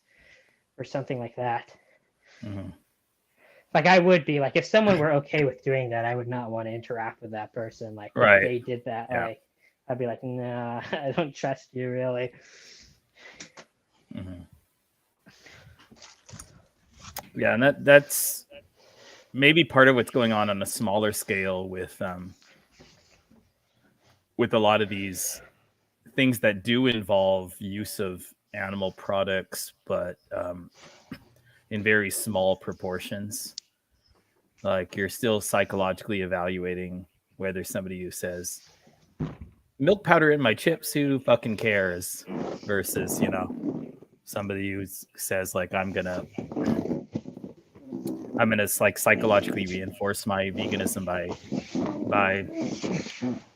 by carefully looking for the chips that don't have milk powder, maybe taking a flavor that wouldn't be my first choice in order to avoid the milk powder, even though the direct effect on cows of that small amount of milk powder is far less significant than many other less than morally ideal things that I'm doing in my life.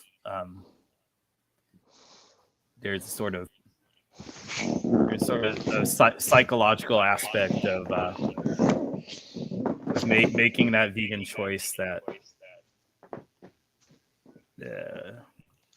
you know, similarly to the examples, but in a less extreme form, that sort of symbolizes and maybe psychologically reinforces my commitment to a certain kind of good doing orientation, even though the direct moral effect of it is small. Yeah.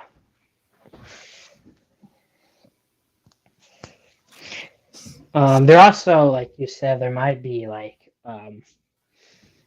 there might, in like certain cases, if you're like with someone, there might also be like signaling like advantages where like, for example, like I don't have a problem morally with like eating animal products if it's not contributing to demand.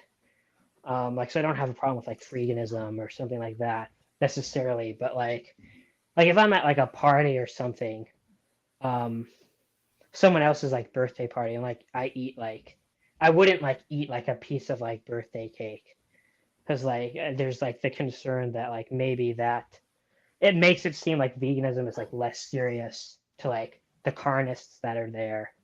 Like, Yeah. oh, like they won't like interpret it as like, oh, like he's like a sophisticated like he's like making a consequentialist judgment that this doesn't like contribute to animal products, so he's okay with it. Like they won't interpret it as like some consequentialist thing. They'll like interpret it as, well, he doesn't really care that much about veganism, like about like sticking to his morals. Yeah. Yeah, but something like that might be true of bivalves too. In fact, it almost certainly is. Right? That people out there, you know, they're not going to have the same sophistication, like familiarity with ethical philosophy as you. People are probably more psychologically inclined towards deontic sort of. Oh, No, there he goes. we lost him. Adios. He's gone. Yeah, his Bible take I think is probably true. Like, to a lesser extent. I think if you're vegan and someone sees you eating bivalves, they might like, you know, treat it as not as serious for sure. Though maybe not as much as he's back. Hey, Hello. You left there, dude. Okay. Continue your yeah. yeah, we can continue So your a thing good, about bivalves. Yeah. yeah, it's just basically, you know, a good consequentialist probably ought to be realist, be not moral realist, but be realistic about how Well, I many was gonna people in say, the I'm in world are trouble then. inclined towards deontology, and maybe, and how many people can't handle a certain level of ethical sophistication and need very simple rules like animals are not food or something like that. In order to achieve the best societal consequences. Well, I think the best example of like eating an animal product and that doesn't do that is something I've brought up before. Is like ordering DoorDash. Like a couple months ago, I ordered the vegan burrito and there was cheese on it, and I just like messaged them and it was like, hey, there's cheese on this, don't do that again. But like, what are they gonna do? Like, come to my apartment and take the cheese back? It's like it's gonna go to the trash can or it's gonna go in my mouth. So I tried it, right? And I actually eventually ended up scraping the cheese off because it was really gross because I wasn't used to it. I actually scraped the cheese off. But there's like nothing like morally wrong with that, I don't think. Yeah. I mean, you know, yeah, that's the private level. But in terms of our public face, you know, Yeah. I think a lot of us that are even spending our free time engaged in conversations like this on Reddit, you know, talking about veganism, talking about ethics, you know, finding this kind of thing worth our while. We're just, you know, almost all of us are significantly above the median IQ, you know, and we're reinforcing like a certain standard of humanity to expect, you know, and unless unless there's going to be a program put in place that's going to, for genetic engineering to make, masses of humanity all smarter. There's ways that we're thinking that are just not going to work in the minds of very, very many people in society who we need to change if we're going to end the animal holocaust. There's people who can't eat. They can do jobs and they can get along and they can be really nice people, but they can't even really handle counterfactual arguments. They can't handle any kind of sophisticated hypothetical very well. Oh God, that True. happens to me all the time. We True. need those fucking Welcome to- people to stop welcome to consuming Twitter, dude. animals, and we need those people to stop consuming animals too, right? Yeah. And maybe Yeah. what those people need is something like, how you're disgusted by the thought of eating dog. Well, here's some emotional combinations of images and words that make you just as disgusted by the thought of eating chickens. And that's the kind of thing that's going to work for the intelligence level and kind of academic sophistication of a lot of people. Well, I actually think eventually we will actually need some laws. Some if you're farming animals, you get lifetime in prison or even the death penalty. I think eventually we'll need severe consequences for people that because I don't think eventually everyone's gonna be I don't think everyone's gonna be in agreement that we shouldn't torture animals. I think there's gonna be a subset of people that think it's that we should, and we should have laws against that. I mean, laws, I was talking about the sea change, the huge positive change in over my lifetime. It seems to me like the organic social change overwhelmingly happened first, and then the law played catch up. Yeah. And that's probably the reason why so much was accomplished without horrific bloodshed, like a civil war. And now the state of abortion right now in the U.S. Seems to be the attempt to put things in the hands of the law, and it doesn't seem good. It doesn't bode well. It seems to be like different states are on the verge of a kind of civil war with violence on the borders. Trying to get pregnant women across to have service on the other side, and different kind of forces trying to criminalize that. And, I don't see it leading anywhere good, and very, very suspicious of attempts to impose things by law that aren't already don't already have a very solid foundation in civil society and the intellectual moral beliefs of at least most people and most influential people. Well, yeah. So the abortion and laws conversation is super interesting, but I think I actually wants to end the stream. It's been almost 4 hours. My roommate wants to hang out, so I think I'm gonna end the stream. But any last last statements? Yeah, I have a statement. The statement is that Quack is not blue. If Keeb's still watching, I don't know if he still is. Amazing. Very important statement right there. All right, Jeremy. Any? Well, statements? I'm sure that statement has a truth value, even though I have no idea how to. No. Do you see Keeb in the comments? If you look at in the chat in the comments, look at this character that I just have the studio comment. Okay. You don't see. I can pull there's it up. this character that he has in his avatar, in his profile picture, And Yeah. Keeb insists to me that that character is the color blue, and it's pretty clear that it's the color purple, but he keeps saying that it's blue, and I don't know why he thinks that. I did Oh, a God. Twitter poll. I did a Twitter poll on it, and virtually everyone voted that it's purple. The only 2 people voted that it's blue, and one of the people voted blue by mistake, and the only other one that voted blue was Keeb. So he's the only one that thinks that. You guys see the black and Jeremy. blue dress, or you see the white and gold dress?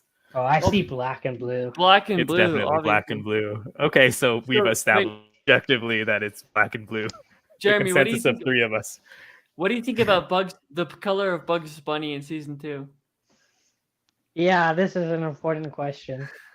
The color You of should have Bugs asked Bunny Lance that. in season 2 of what? The Looney Tunes show. Yeah. There's a new Looney Tunes show. Okay, the context Okay, I is just like googled it. in 2011 there was a reboot of the Looney Tunes called the Looney Tunes show, and they The new Looney redesigned. Tunes. No, it's not the new Looney Tunes. It's called that's the reboot that came afterwards. There's a lot of reboots. The Looney Tunes show, it's called the Looney Tunes show. It came out in 2011. They redesigned the characters. They gave them new character designs for all the Looney Tunes, and one of the characters, people got really mad at the redesigns. One of the things they got mad about was the fact that they changed Bugs Bunny's color scheme. For his fur, they gave him more of a purplish color, which you can see in my avatar. It's more of a purplish color, and people got really mad at that. That's not Bugs Bunny's color. He's supposed to be gray. So for season 2, they redesigned the characters again, and they changed him back. Yeah, to that gray. shows you something about the race swaps in comic book heroes, right? Or Yeah. Black Little Mermaid. Yeah, but I'm really mad about it because It's I actually thought not. the purple design looked really good. I like that one. I like the purple one better, and they made me mad by they caused them to change it back. Yeah, I It's think terrible. there are probably lots of accusations of racism against people objecting to things like this that are unfair, because what's really going on with people is just just a desire for consistency. Yeah, And maybe that has to do with certain material. Yeah, there's a certain kind of personality trait that just really values not men with tradition. Yeah, I mean, people don't do it just with appearance. They do it with other traits too. If you change, a character has a voice actor, and you change their voice actor in their reboot or something, they'll get mad. Or if you change their personality, if the way they're written is different in the reboot or something, they'll get mad at that. So I don't think when people get mad about that sort of stuff, I don't think it's necessarily indicative of racism. I mean, maybe for some people it is, but a lot of it, I think it's just some they want to stick to the source material or something, or they just grew up with a certain version and they prefer that. Yeah, so here's my last comment. Okay, I'm going to tie this together to the Bugs Bunny color scheme and Black Little Mermaid and what a great way to end it off. So my last statement is fundamental personality types are largely genetic, maybe possibly fixed during early, adjustable but fixed after early childhood. IQ plays a really big role. General intelligence plays a really big role in what kind of moral positions people are able to hold or inclined to hold, and we need to be very aware of these largely immutable characteristics of the people that we're trying to influence as vegans. Many of whom are very, very different from those of us that are having these conversations, and we ought to take that kind of thing seriously, more seriously than we often do. Yeah. Nice. Okay, someone just stormed the stream, so I'll let them give a final statement as well. Moxie giving a final statement. Yo, what's up? I'm so sorry I fucking like missed out. I was like super tired. All Yeah, good. the final statement in regards to like Bugs Bunny, I assume. Yeah, that's Okay, the most yeah, important yeah. topic we've discussed this entire Yeah, stream. Yo, true. let's go. Yeah, I think I don't think there's like very much of like an issue, but like I think I think I don't know, people are just gonna try to I guess project I guess in the conversation about like them changing the like color scheme. Because You- I think I wasn't like a big fan of like Looney Tunes that much. I don't think I like watched it like as a child, but like I don't know, like is it?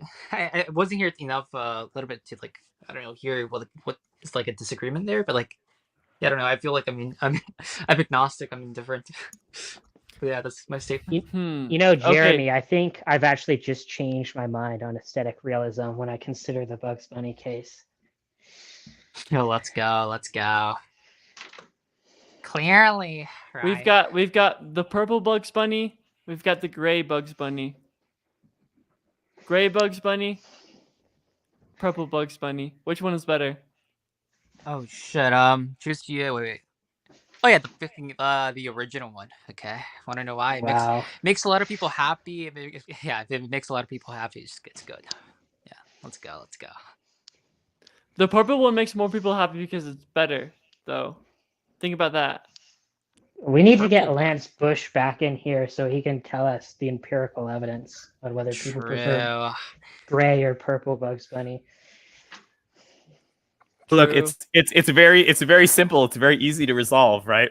The first thing you got to do is you got to imagine an ideal observer who knows all the facts and is morally perfect, and then So like just me, ask. Well, we Me, all I- know observer will what an say about ideal the- observer would think. It's not really even a debate. We all know that they would prefer purple, clearly.